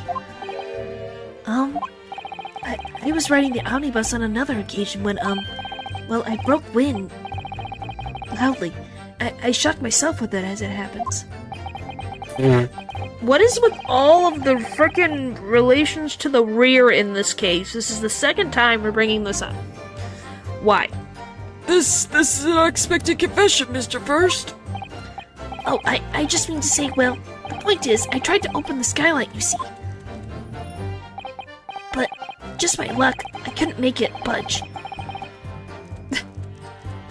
Oh my gosh. Everyone was looking daggers at me, sir. I went as red as rouge, I did. Are you expecting me to sentence you? Oh, no, sir. The point is, the skylight can't be opened. I tried when I was inside the cabin of a shape. Alright, back this way. Go! Excuse me.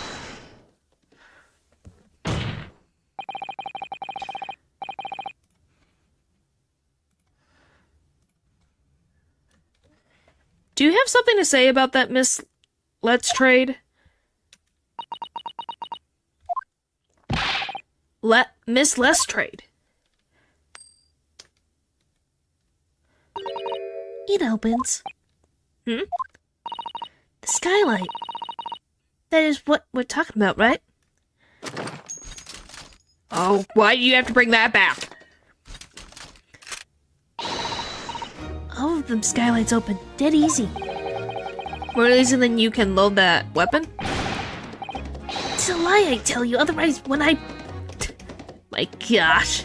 You can't do it from inside, you mug. Oh. Look, a few weeks ago, I was up on the roof deck of one of them old drags. In Great Hall. I mean, I had purses coming out me ears. Miss Letray. Miss Letray, this is not the forum to be eluding on the subject of your criminal activities. Well, anyway, I had a bit of a scare. When I lifted the last bloke's purse, he got wise to me. All four of them surrounded me so I couldn't top off the bus and leg it. So what I did was I used the skylight, opened the hatch and jumped right through. I'm like, it's a weird word. It's such a weird word that I'm not exactly sure. What? Yeah, the catch for them skylights is on the top side. That's why you can't open them from the cabin. Which, by the way, isn't that a fire hazard? Wouldn't that be a horrible, horrible, horrible, horrible, horrible, horrible fire hazard? Because what if the door's stuck? Are they just screwed? You try to pronounce it. Well, because it's like, what the heck is this word? What is this word? What am I looking at? It is a word that I have never seen before.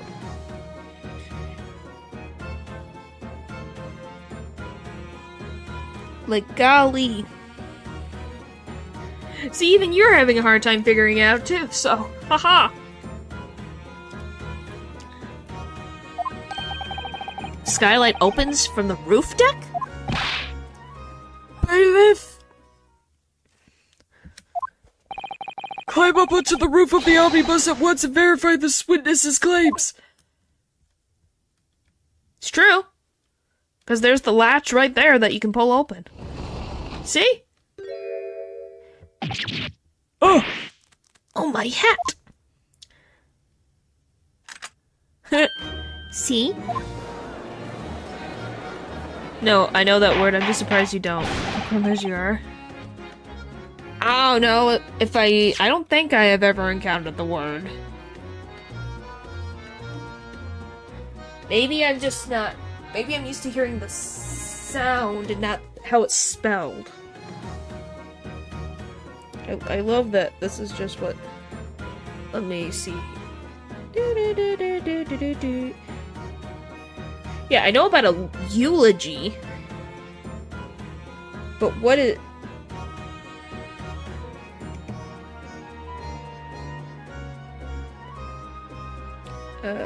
pronunciation.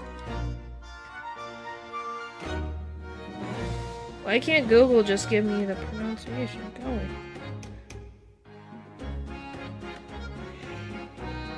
Oh boy. That cannot be right.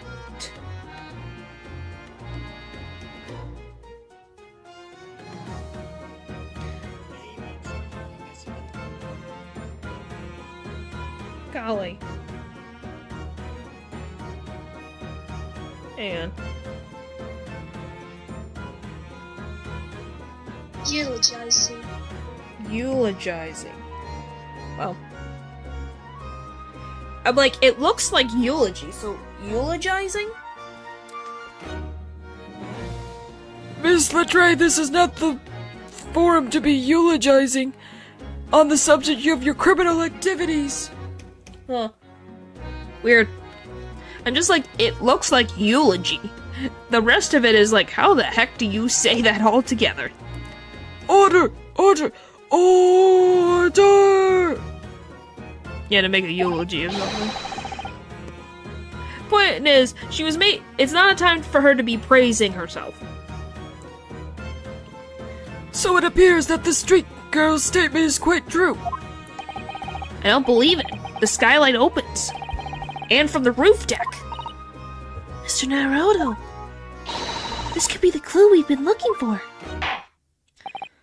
Well, counsel for the defense, please continue with your cross-examination. Yes, my lord. So the skylight opens. Perhaps I should investigate for myself. I did, but you said nothing.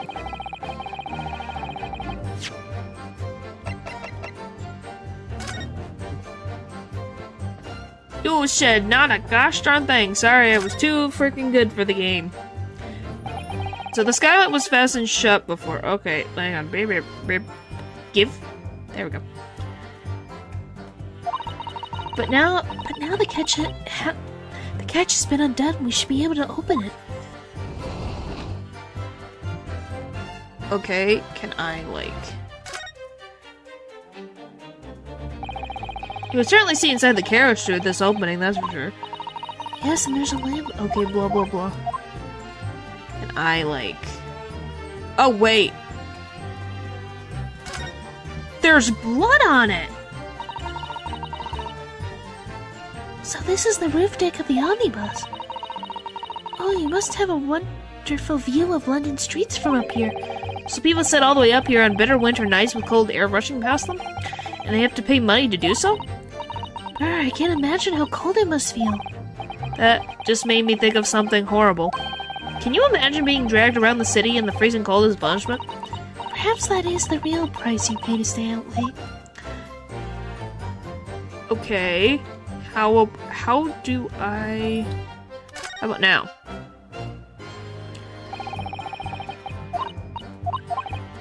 Okay, fine. We'll go inside. Open the door. Golly. Okay, how about now? You can't miss it. Yes, it does open very wide, doesn't it? We'd have to kick someone like you through, certainly, Mr. Naruto. Why someone like me? What is it? Look, just there. Look at this. That's without question. It's blood. Why would there be a blood stain there? Surely, it can't be unrelated to the case, can it? How did they miss it? How did Scotland Yard think, oh yeah, we didn't want to check the frickin' latch of the thing? Hello? The scene of the crime, there is a bloodstain visible on the frame of the skylight when it's open.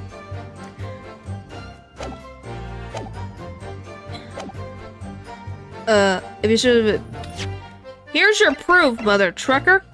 Objection. For the plot, ketchup. My gosh.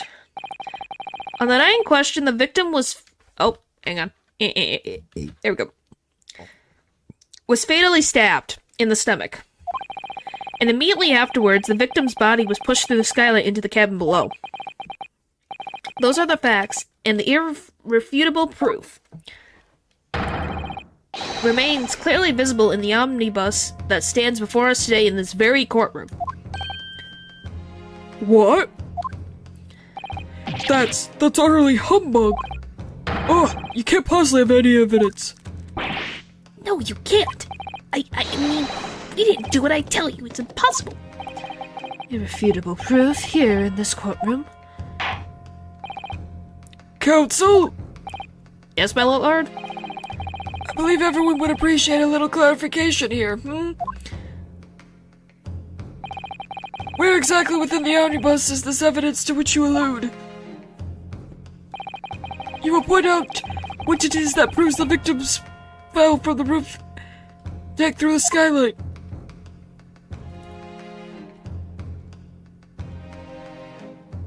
Well, we have this. Yes, it does sound... Okay, blah, blah, blah, blah. Okay, she's just gonna talk. Again.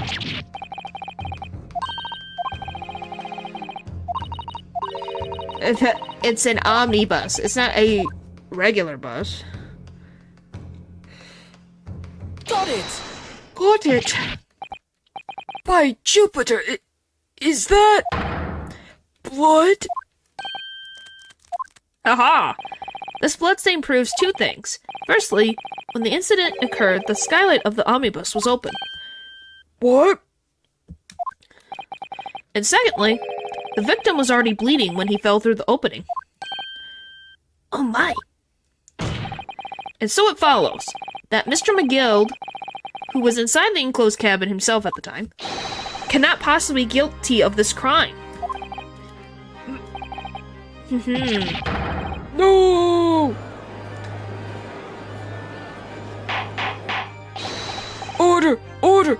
Order! Hold it. But the blood could have sprayed up there when the fellow was stabbed inside the cabin. While the thing was shut closed?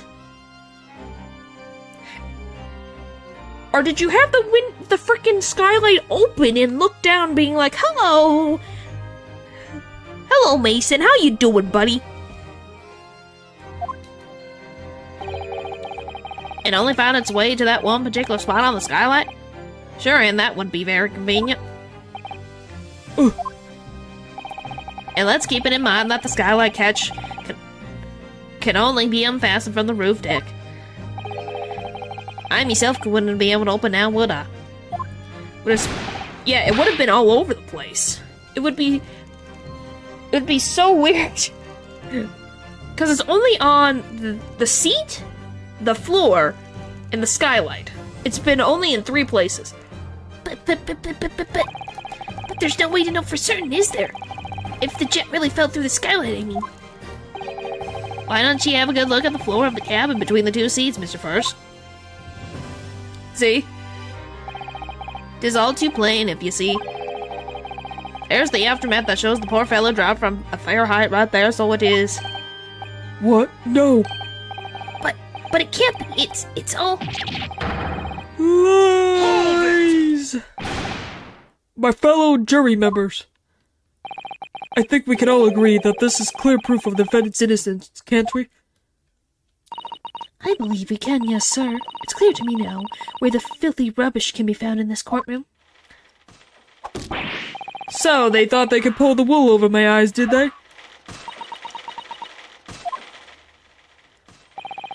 I won't tolerate any guild carriages being sullied with blood. I won't tolerate it.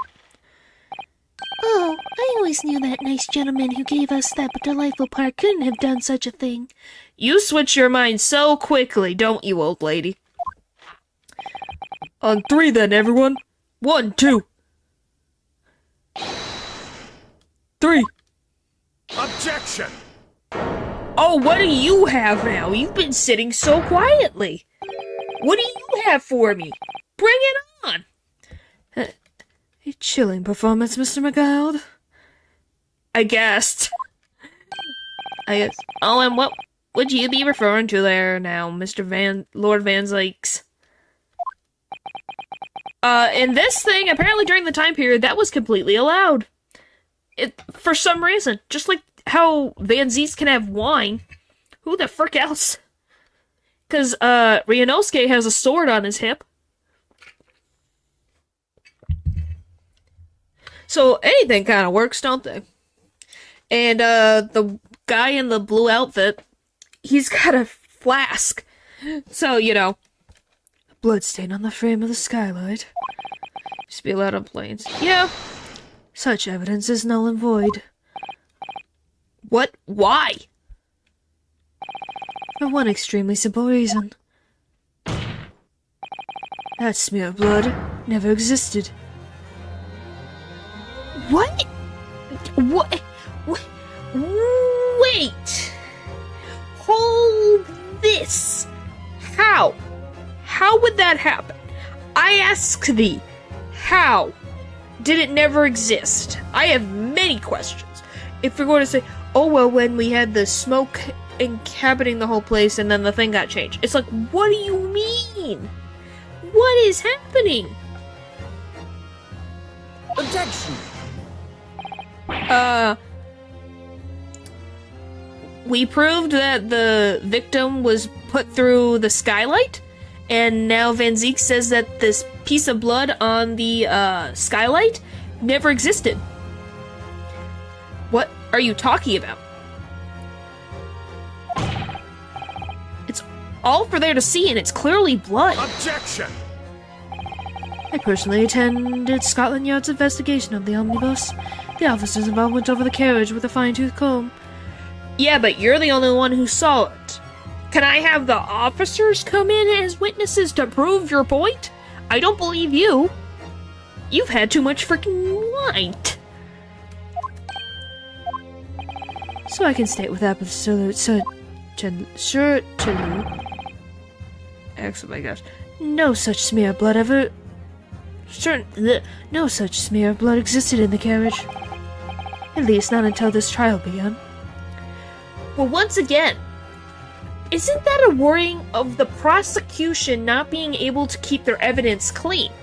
Because that's 2 times with the omnibus that something allegedly changed based on his wordings. No, just his particular things.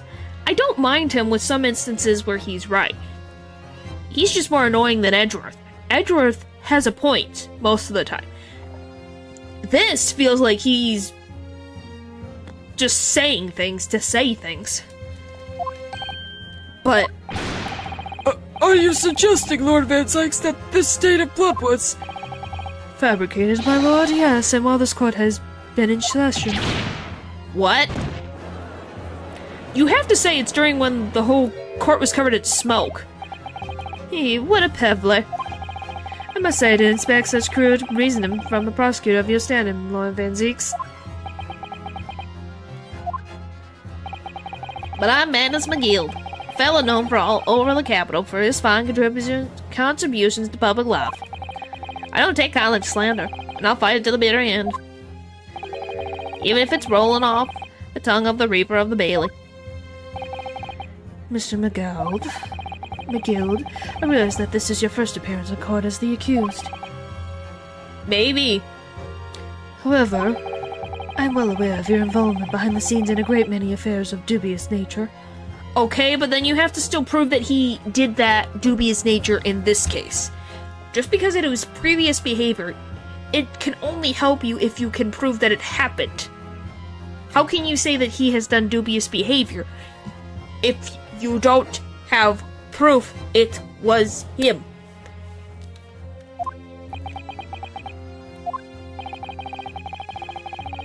You're very adept when it comes to avoiding getting your own hands dirty. And each time it happens, that that's a case you're involved in as investigated. You adapt the facts. Okay, so you're saying he changes cases. Like Edgeworth and, what the frick his name was? Milfred? Yeah. Milfred Von Karma did to cases? Golly! Adapt the facts? What does that even mean? To be honest, it would be pretty embarrassing after long and then come back to lose your streak to a rookie. Haha. Yeah! But he's going to lose his streak to a rookie. When you yield a fortune to the size of Mr. McGill's, however ill-begotten it may be, nothing is impossible. Well, we're not technically the bad guys. We were given we didn't choose our client, first of all. Second of all, we're just trying to figure out the facts. We never said that we completely believe that Mr. McGill is innocent, but based on the facts that we were given, he couldn't have done it if the blood is on the skyline. The second question becomes, if someone did put that blood there on purpose, when did they do it? Tampering with evidence, manipulating the scene of the crime, bribing witnesses. Sometimes feel like that, yeah. I toast to your ability to concoct the most convenient of stories, sir. We might not be the good guys. Yeah, well, the thing is, Phoenix, the one time Phoenix wanted his client guilty, ended up being the case because he was the murderer. We'll get paid a whole lot, my gosh. I don't think that's the point! Tut tut, Lorne Van Zeeks. This will not do, to be sure.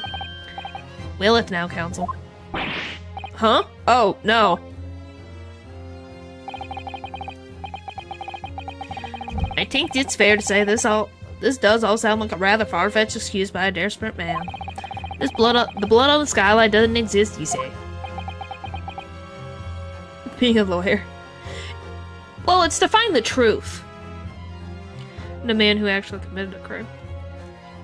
He was his lawyer.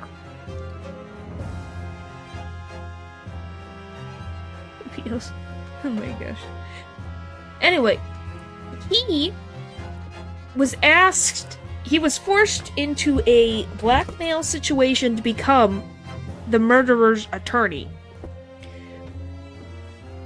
by a crazy serial killer, if you don't remember that story.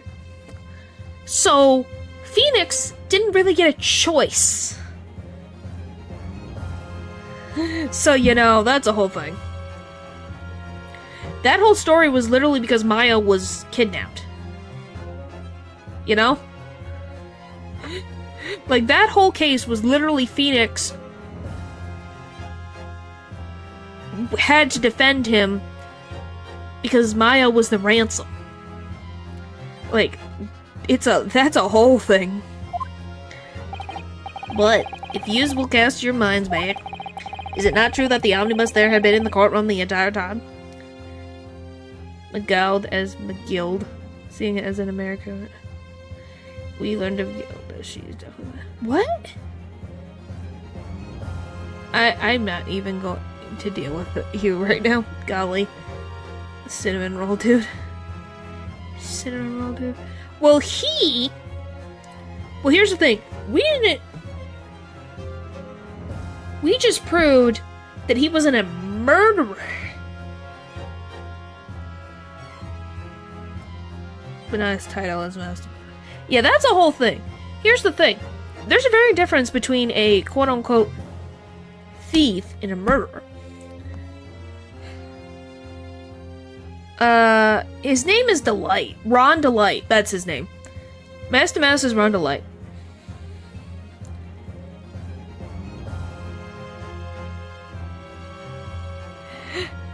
Yeah, Ron Delight. Of all the things that I remember his name. Yeah, his name's Ron Delight. Yeah, he was a thief.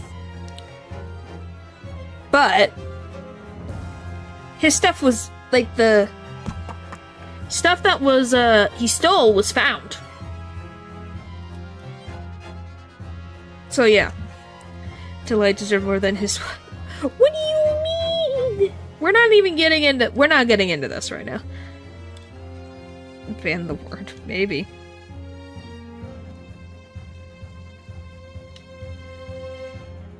I'm not gonna answer your question because obviously this is just gonna keep going. How could anyone have put a smear of blood in it without the word and his wife see him? She was literally the reason for the entire case. Yeah, I'm not gonna deny, but the second half wasn't. She was the reason why he became Master Mask, but she is not the reasoning why there was a murder committed. Isn't that right now, Council? It's true. The omnibus had been in full view the entire time the court has been in session. My learned friend. Here's to hear your opinion on this matter, in your own words. As you wish. Could someone have tampered with the omnibus during this trial? If you're asking me, I think... it could have been. It's possible. Based on the smoke. No, I haven't banned the word, but you guys are definitely pushing it.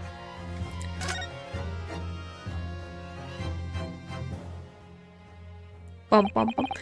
As a defense lawyer, it's my job to advocate for the defendant as best I can. But still, I feel as though there's something even more important at stake here. There is no evidence to suggest that the defendant did as my learned friend suggests. However, in terms of having the opportunity to carry out the alleged tampering, there is one possibility. Oh. Good gracious! Explain yourself, Counsel!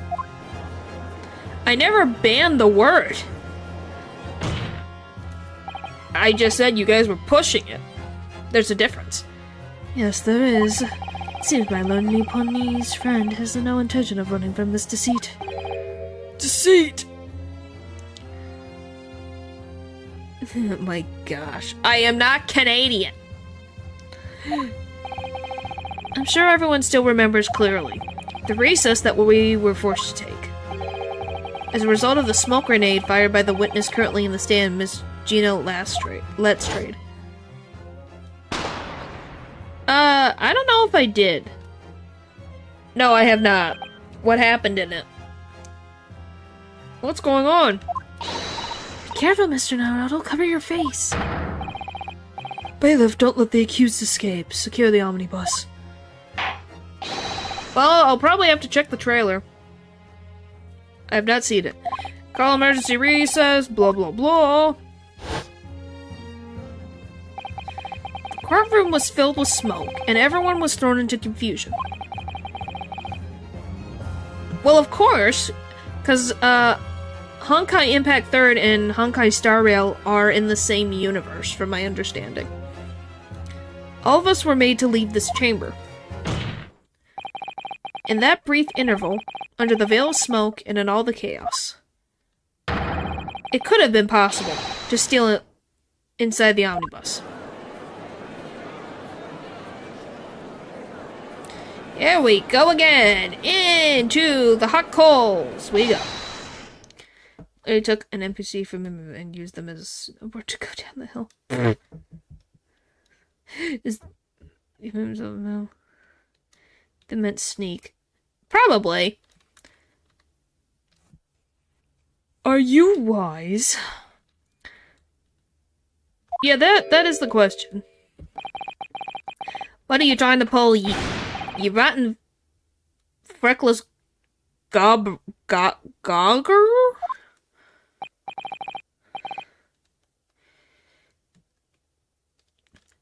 Freckless gogger?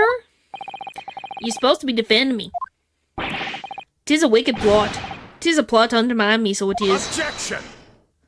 Gouch. Is it gouch?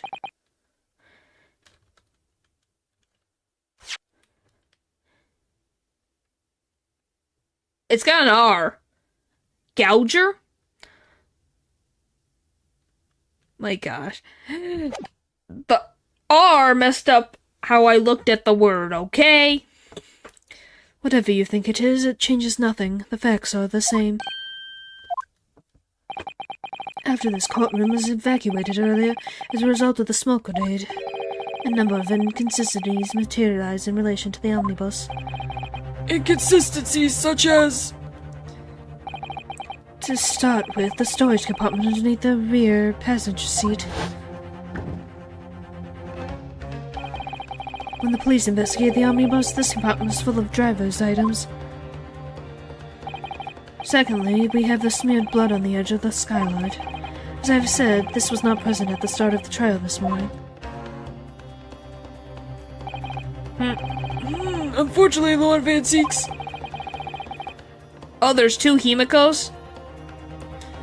No one is able to corroborate your claims. That's true. When the omnibus was first wheeled out, both the storage compartment and the skylight were shut. Accordingly, I'm afraid to say, we cannot establish with any certainty if this evidence is the result of tampering or not.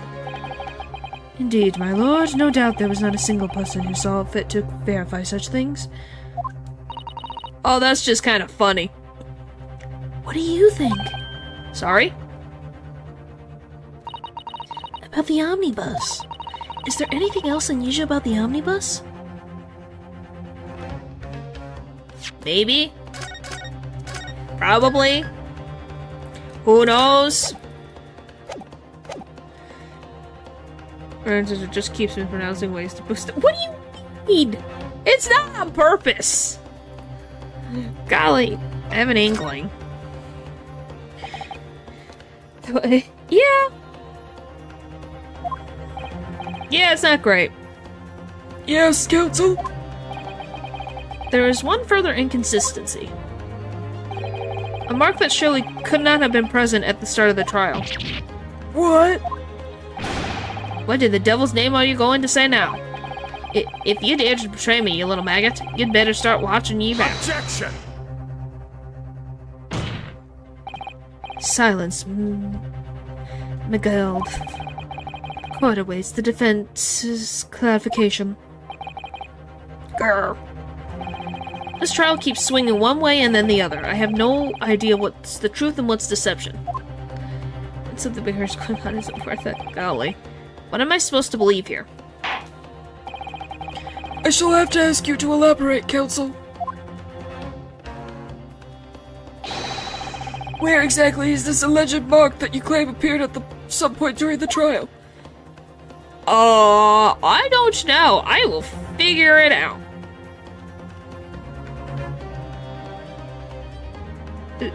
That's the hatch, isn't it? Oh my gosh, you guys are ridiculous.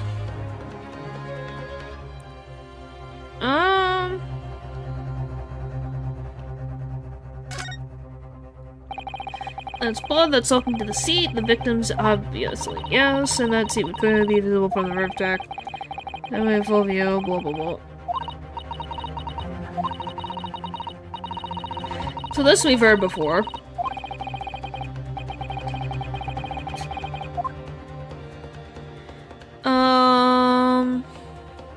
Mark.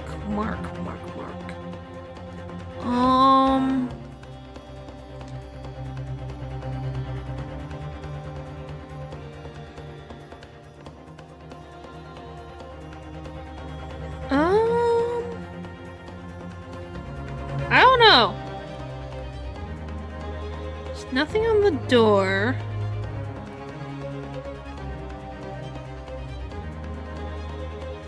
Obviously, it's not the blood.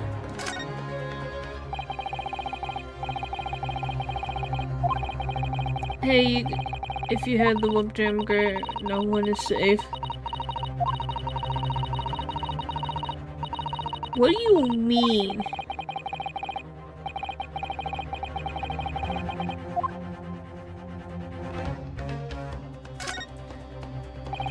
I have no idea.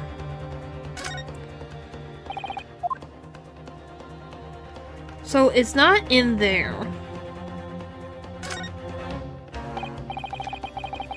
Exhibit, that's it. 6 months from now, there's a focus on being drawn to the Crystal Tower. Okay.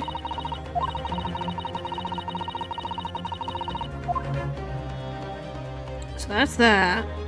Is this the same thing here?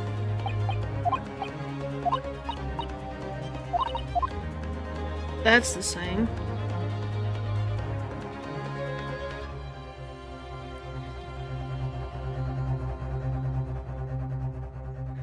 I don't know what I'm looking for. I don't know what I'm looking for. That's from the day. I don't know what. Okay. I'm like, I don't know what I'm looking for. There's something here that I don't know what it be for. Holy moly. You guys have any idea? Because I do not have an inkling of what this could be.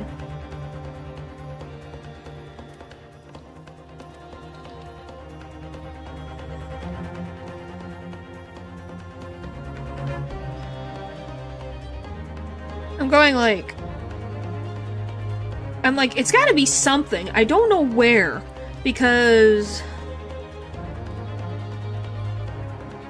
try every nook and cranny. Well, the only things that you can really present are the ones where you got this specific thing.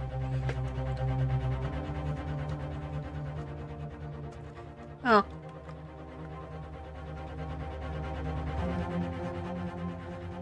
Because I can't open this. Just save and gamble. I can't save. I only have history. I guess you guys can't see. That's the wrong thing. I want the other. I only have history and present as my options. Those are my only options. Alright, give me... What is this case?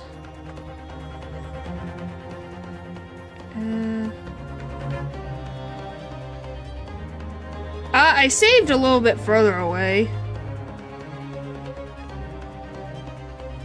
Let me just... Was the seat one there before? I'm pretty sure.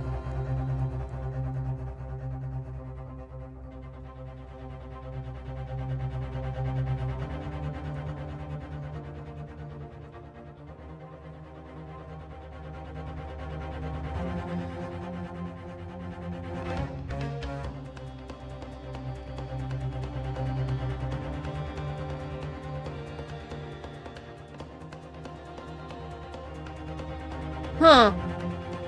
Okay. So, based on what I found on the ye olde internet,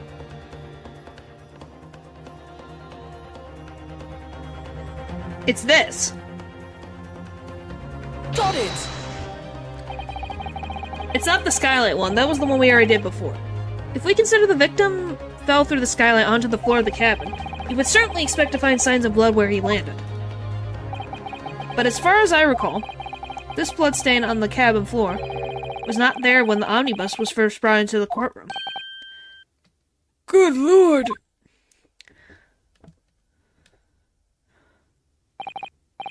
Yes, I do believe you're correct, counsel. Well said. Although, as advocate for the defense, one might say that a very careless slip of the tongue.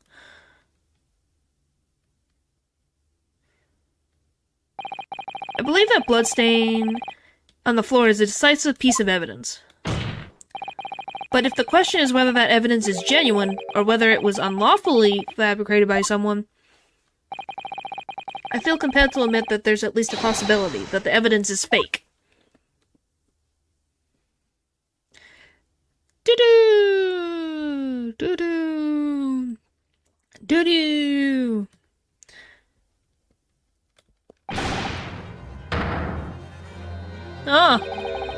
His trial is over. Mr. McGuile? I've done everything I possibly can to cooperate the court, but it is all over now. Yeah, but you're the defendant. It is over, I tell ye. Wow. Memory, recollection, what people think they saw. It is all nonsense. Facts are what counts, and the fact is that bloodstain is there now. Well... And over the course of this desperate trial, long and extremely drawn out as it been, that good-for-nothing Reaper of the Bailey has failed to present any decisive evidence at all. I'm scandalized, so I am. I thought better of Lord Van Zeeks. Well, my lord?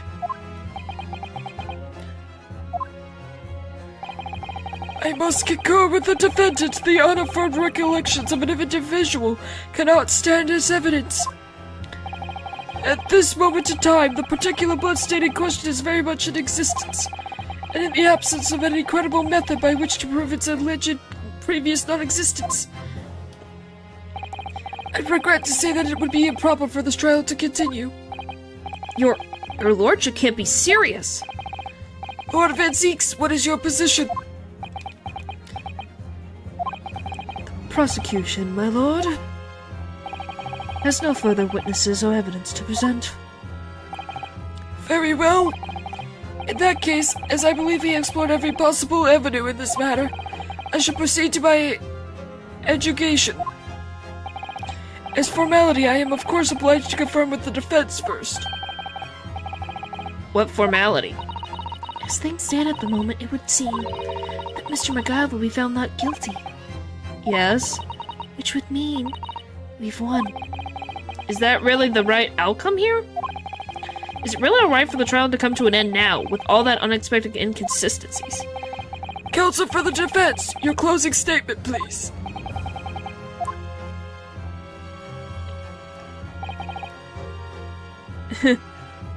Yes, my lord. The defense believes the defendant could be guilty. I'm here in this courtroom today to advocate for the defense of my client, Mr. McGill. However, at this moment in time, I cannot in all good conscience attest fully to the defendant's innocence. What are you saying, man? Without any question, there is no conclusive evidence to prove that the defendant is guilty. But, however, there is also no conclusive evidence to prove that he is innocent. Good gracious me! He's being honest. Order! Order! This is unprecedented behavior, counsel. A defense lawyer calling the accused innocence into question. Are you of sound mind?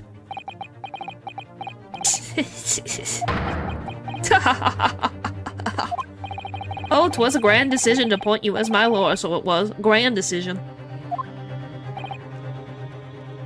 My gosh. I must say, I didn't expect such an exciting spectacle at the end there, but still. Here, have this for your troubles. Ah! Your job here is done, Bella, and some fine work you've done, so ye have. What do you mean?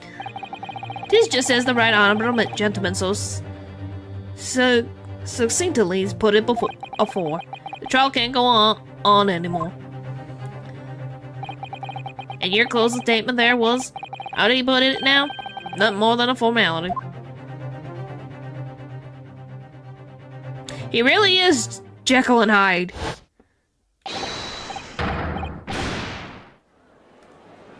Wow.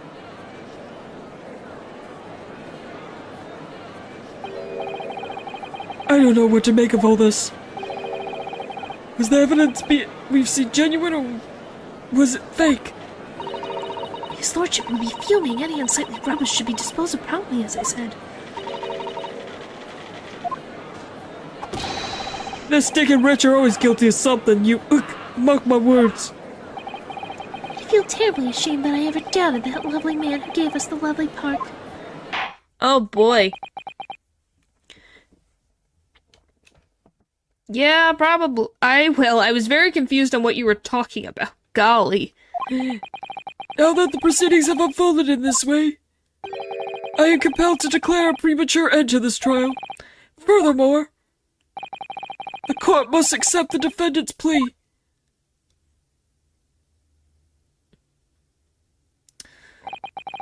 I thank you kindly, my lord.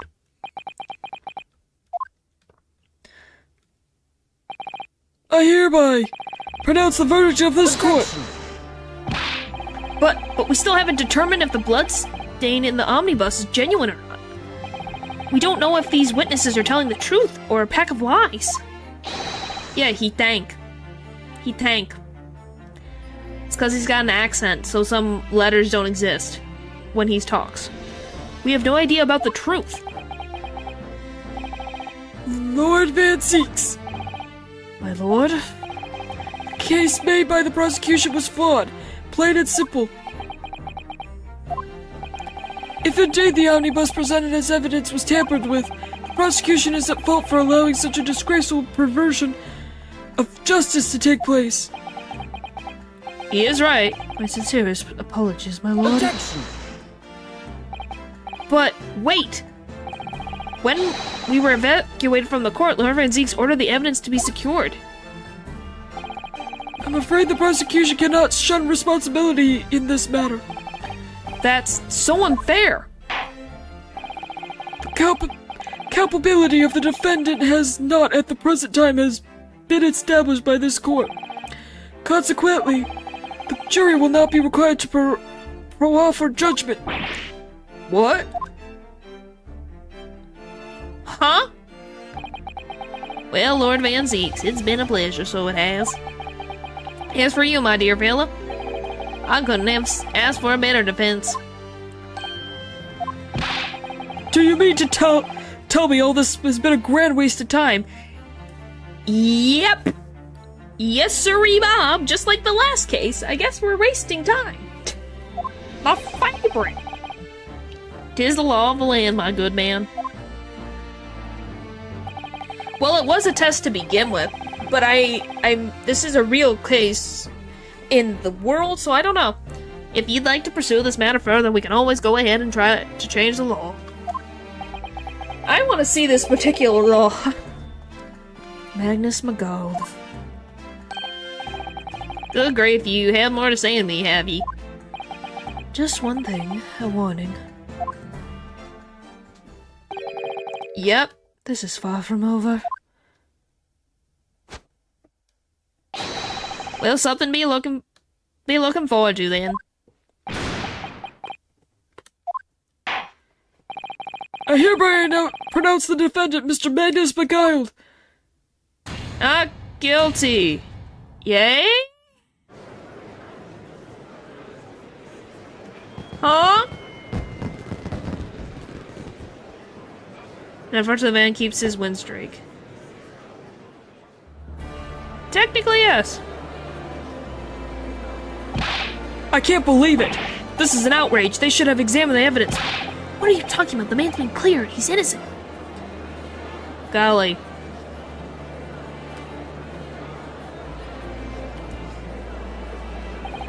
With the courtroom in pandemonium for the second time that day, the judge delivered his verdict. And my first ever trial in Great Britain came to an abrupt end, with the defendant being found not guilty. Ostensibly a victory for us. But is it really a victory? Is it really a victory? 18th of February, 5:14 p.m. The Old Bailey Defendant's Antechamber.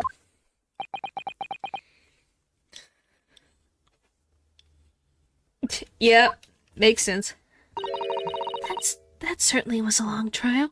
Oh, you have no idea what a long trial is, Susato. You've seen nothing yet. Let's pay you even if he use anger with you, so yeah. Just watch your back. Great. We are on the bad side of an Irishman that has dubious business practices. Great. Came no honor with that victory. That is true. Yes, it was. Your first ever trial on foreign soil and your first victory. It was a wonderful performance. Well, he did good. Don't get me wrong. Ryunosuke did great. I think the thing is just like, what? My heartfelt congratulations. And to you, Miss Susato, thank you for your assistance. I suppose we should be happy. The trouble is, we're still completely in the dark about what actually happened. Well, we didn't have enough time. But isn't it wrong? I mean, who was actually responsible for Mr. Mason's death? We don't even know that. The sole aim of that defense is to obtain a verdict that exonerates the defendant. You carried out your duty to perfection. Aye, that you did.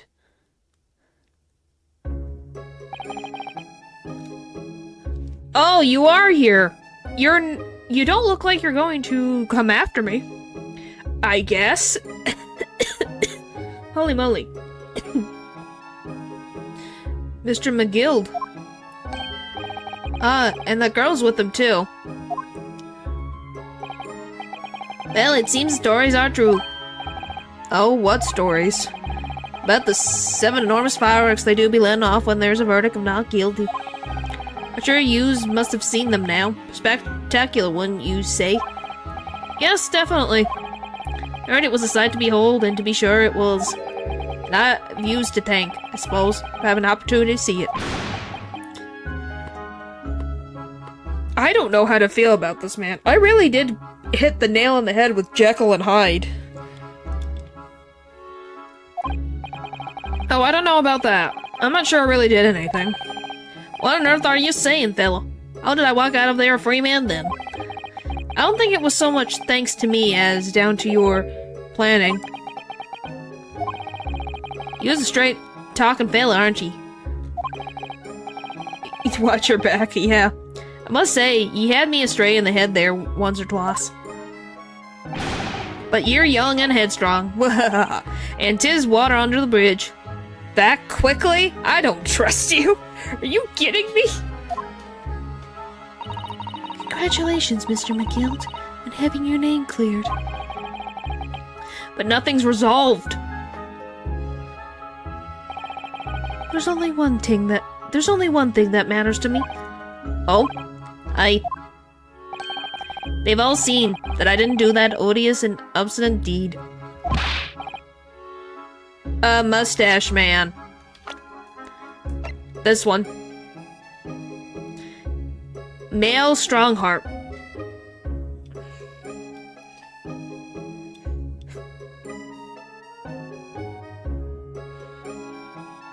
That'd be him. They've all seen even the court could touch him.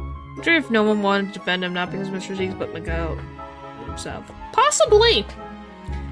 'Tis grand, is it not? I suppose it is. Yeah, the fine fellows of Scotland Yard can take matters in hands and take any wee details. They'll see it for what it is. They'll get to the truth.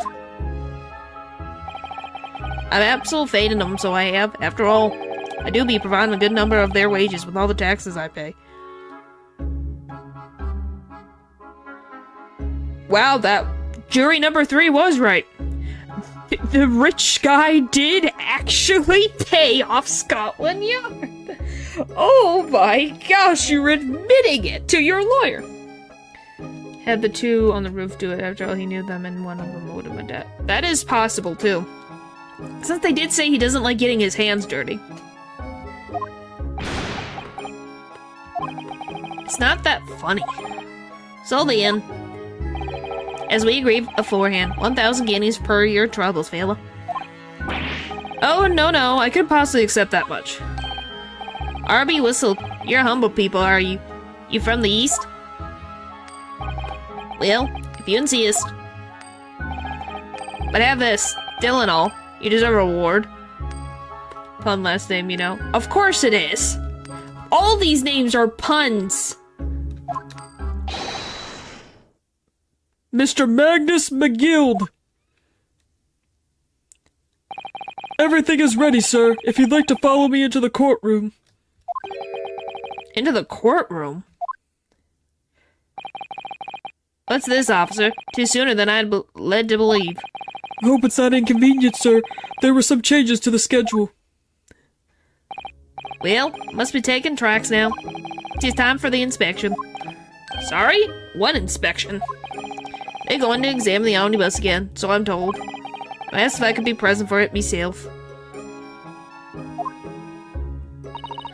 That he has a strong heart. They're going to examine it again? Now?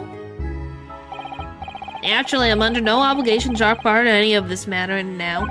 But as an upstanding member of London society, I do be doing my best to help when I can, where I can. 'Tis a gentleman's duty, so it is. Sure, Lucend. Yeah. So then, fare thee well. 'Twas an absolute pleasure meeting yous. I don't know if it was a pleasure meeting you, though. I hope ye have a whale of a time while you're studying here in Great Britain. I'm going to avoid you as much as I can.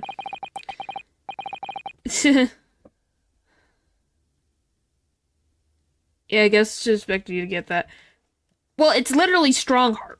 It's a pun on he has a strong heart. So maybe a strong sense of justice. And there he goes, a free man.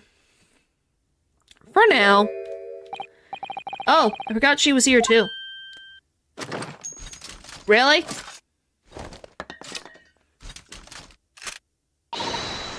Don't move. Whereas I want to say, get a move on. She really does take forever to load that thing. Miss Let's Trade, would you mind putting that thing down? You're a grown-up. Sorry? And I hate old grown-ups. So what about Edgeworth? What's his? What? Miles Edgeworth? That he goes to the edge of the world for what it's worth for his friends? Ha ha ha.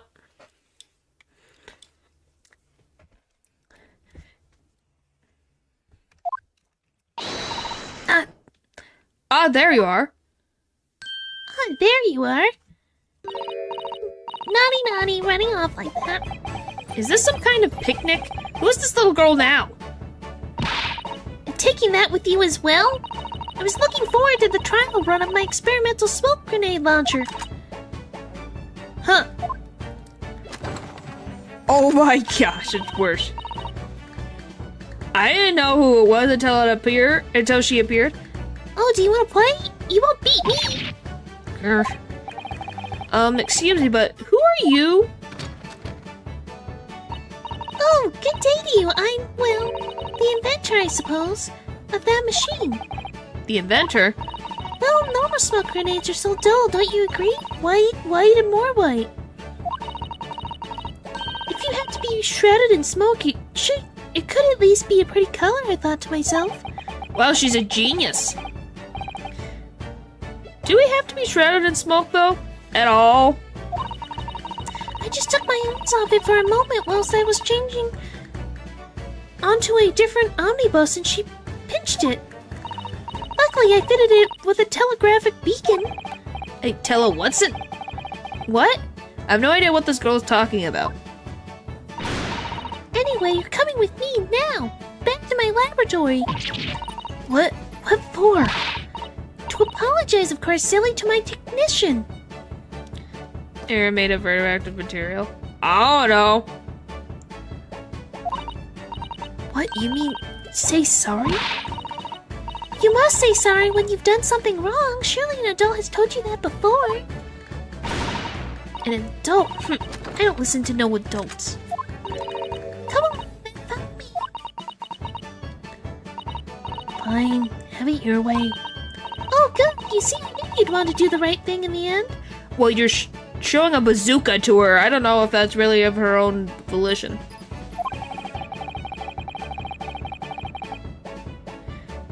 I'm fairly sure that what she wants is not to get shot by that massive weapon of yours. What a curtsy. We'll be leaving now then. Bye-bye.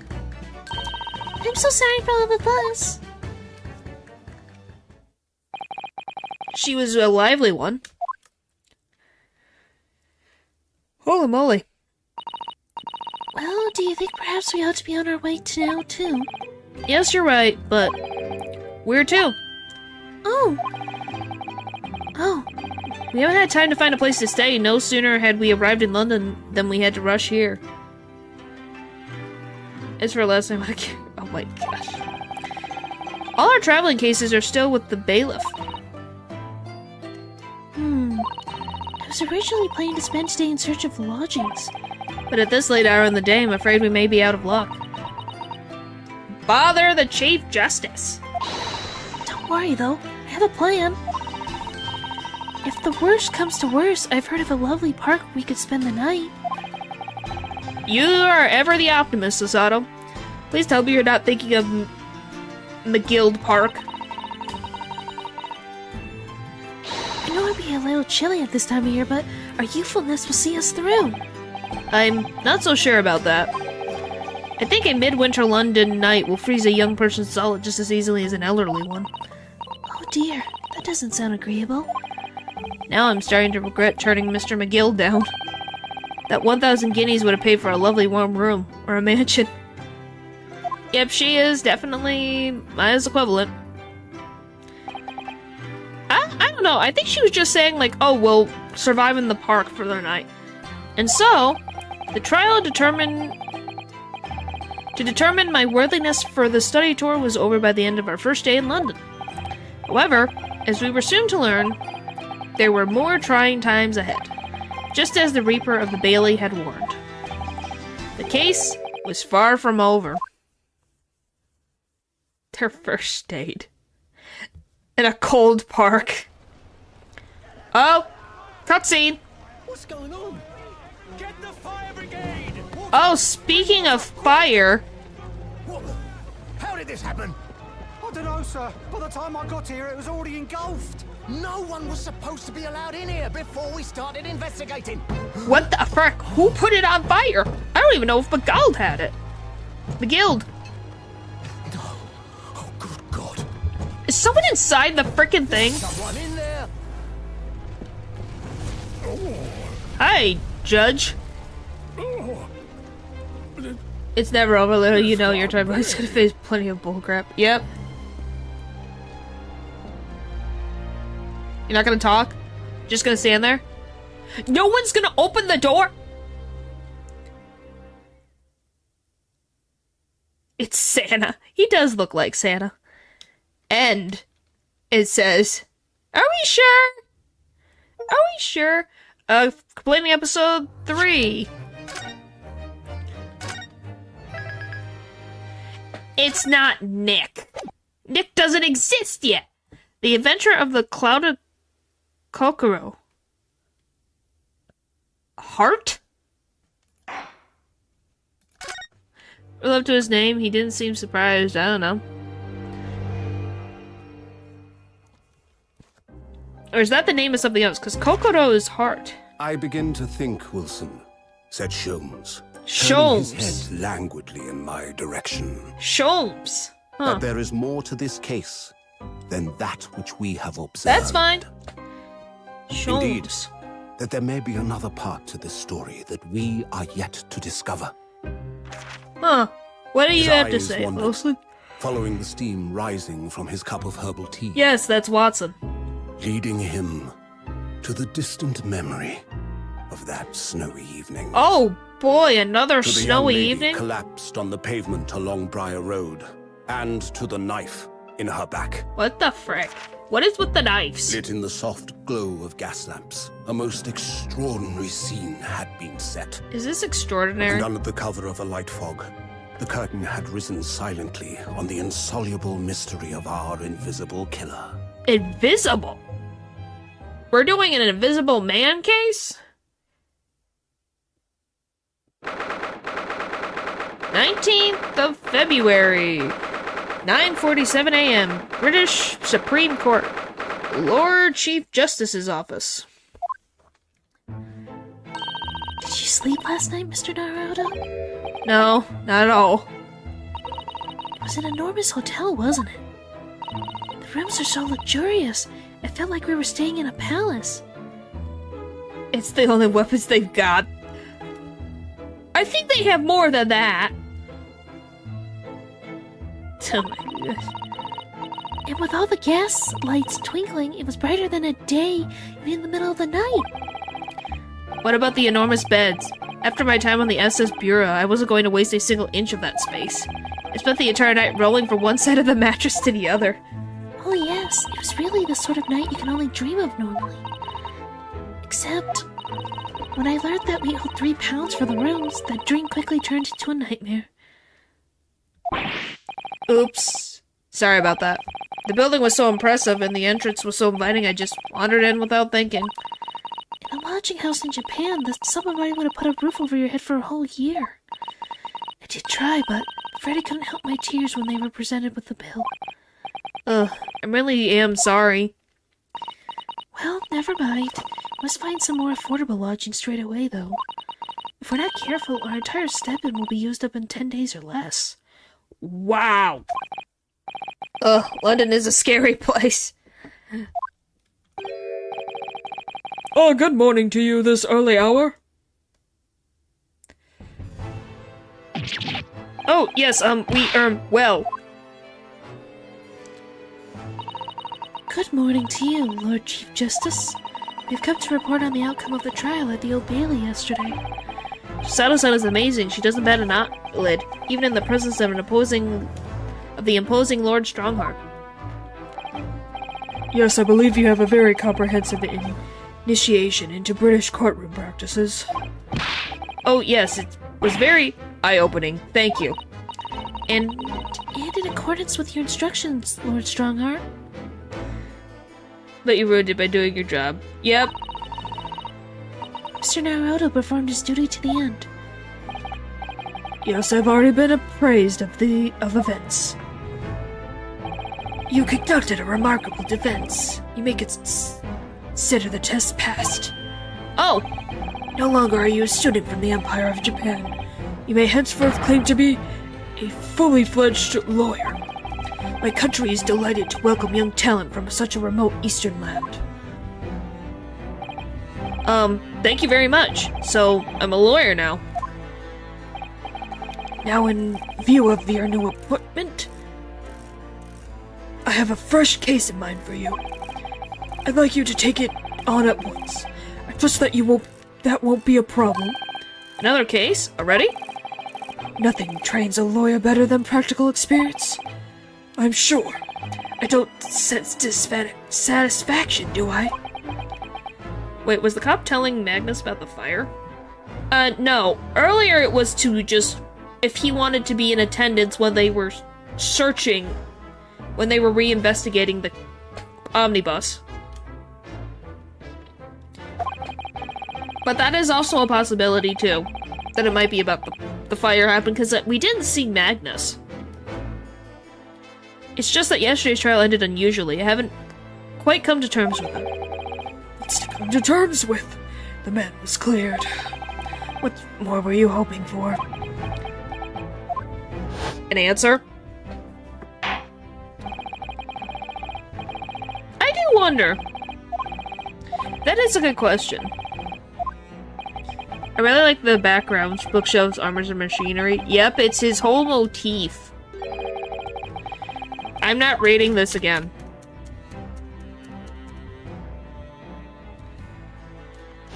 Okay. Why do I have to see this again? Golly, I get the point. I just can't help wondering if Mr. McGild really was innocent.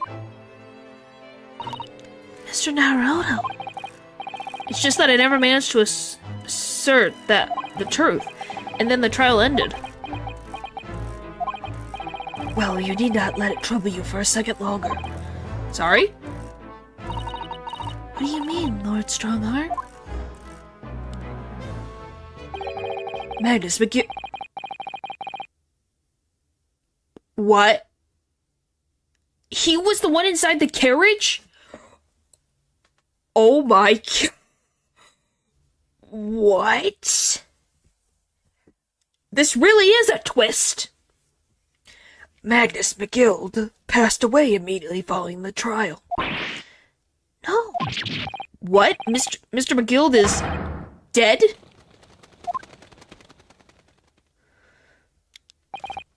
I have 19 minutes and 41 seconds until my next engagement. Time's enough to talk.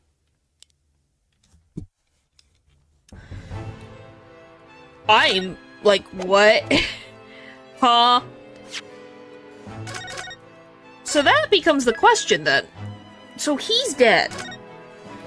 But who the frick did it? Is it Van Zeek's or what?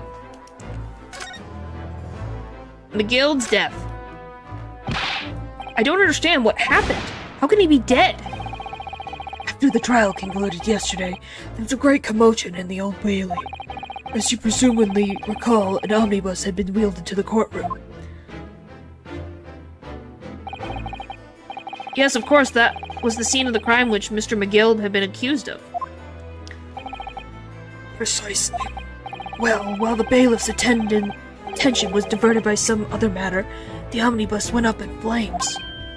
No. How could such a thing have happened? That is being investigated as we speak, but already. Police have identified a corpse found inside the charred shell of the carriage as that of McGill. That's awful. The man must have slipped inside whilst the bailiff's attention was elsewhere. The bailiff really needs to pay more attention. And how could that have happened? That is also being investigated as we speak. He became Hyde now. I don't know.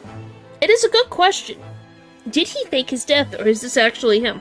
I guess we'll see in the future. Thinking back now, immediately after the trial, Mr. McGill did mention going back into the courtroom to look at the omnibus.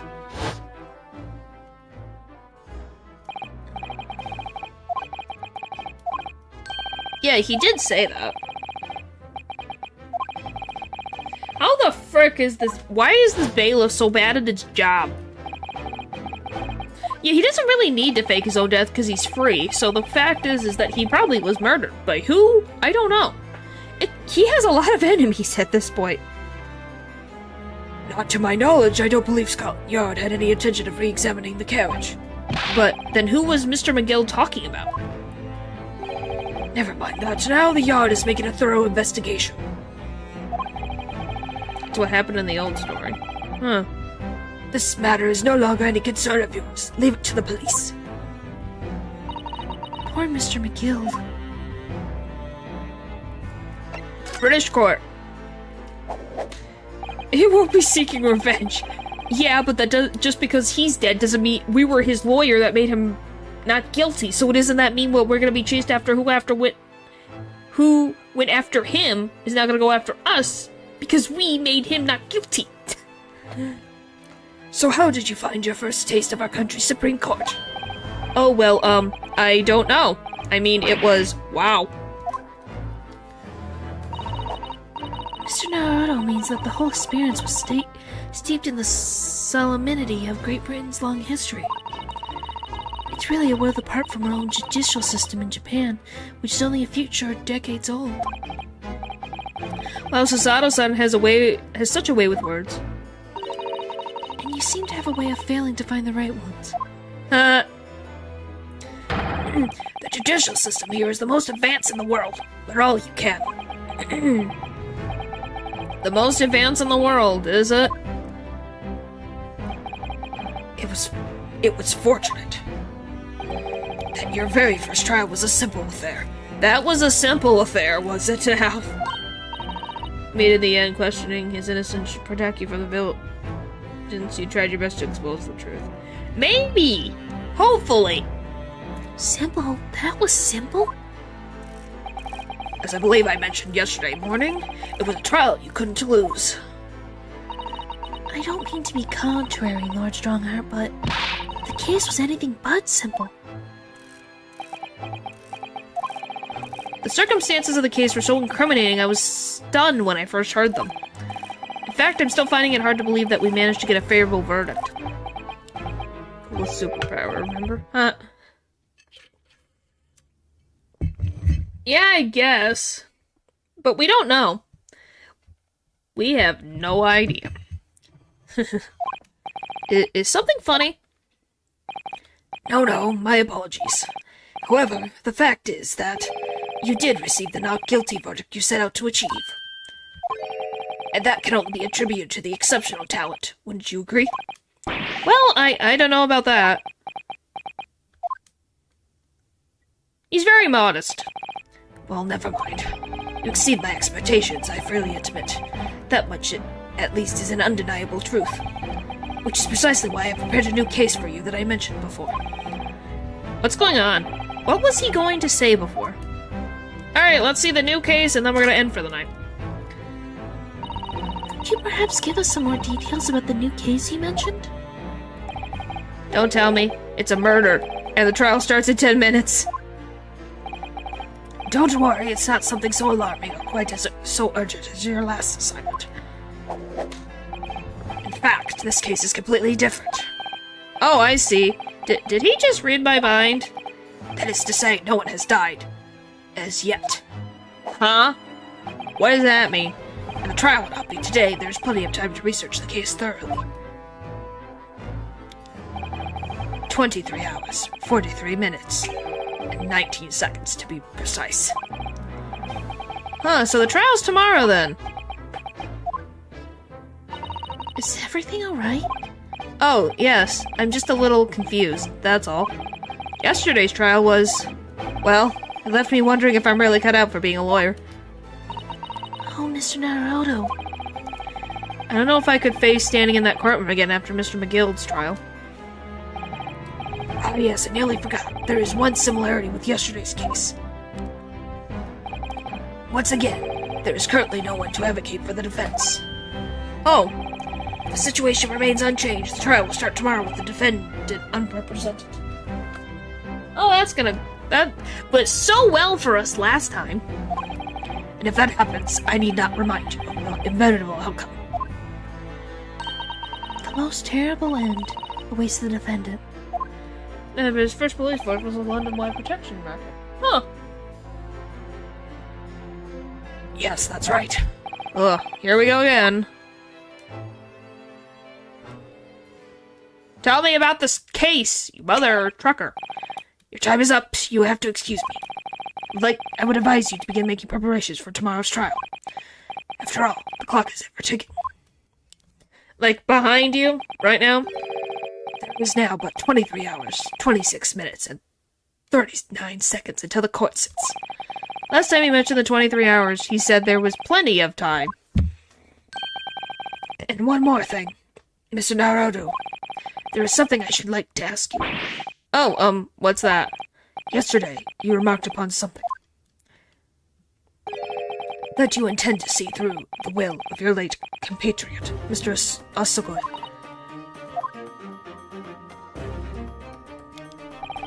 I would be interested to hear what exactly you mean by that. Inside 34 seconds. Oh, well, Cosmo always used to say, you see, that he wanted to learn how the great justice system in the world works so he could change ours in Japan. Now that he's gone, I'd like to work towards that myself. And there's another thing. Oh. Another thing. Continue. On the way here, on the steamship, he said something to me. There's something very important I have to do. Something very important. And what exactly would that be? He never had a chance to tell me. I suppose he would have done if he had ever made it to the Great Britain. You're out of time. Well, thank you for an enlightening discussion.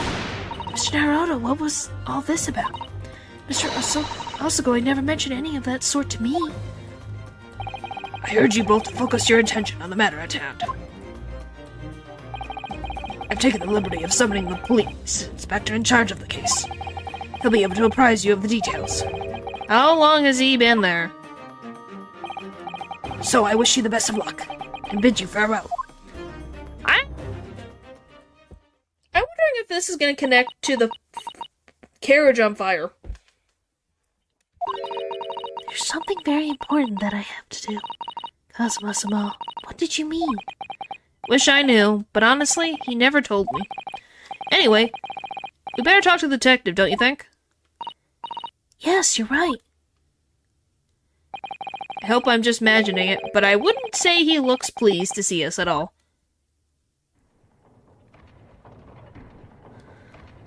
Alright. Well, we got through case 3. Now on to case 4.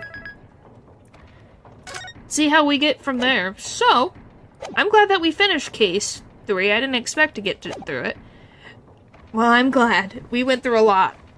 That was freaking wild. That was a wild case, golly. And now that Mr. McGould is dead, it's like, what the frick is these twists?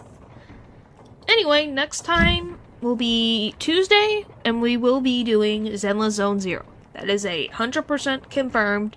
We will be doing that. So I will see you guys Tuesday. Alright? Bye! Thank you for watching. Bye!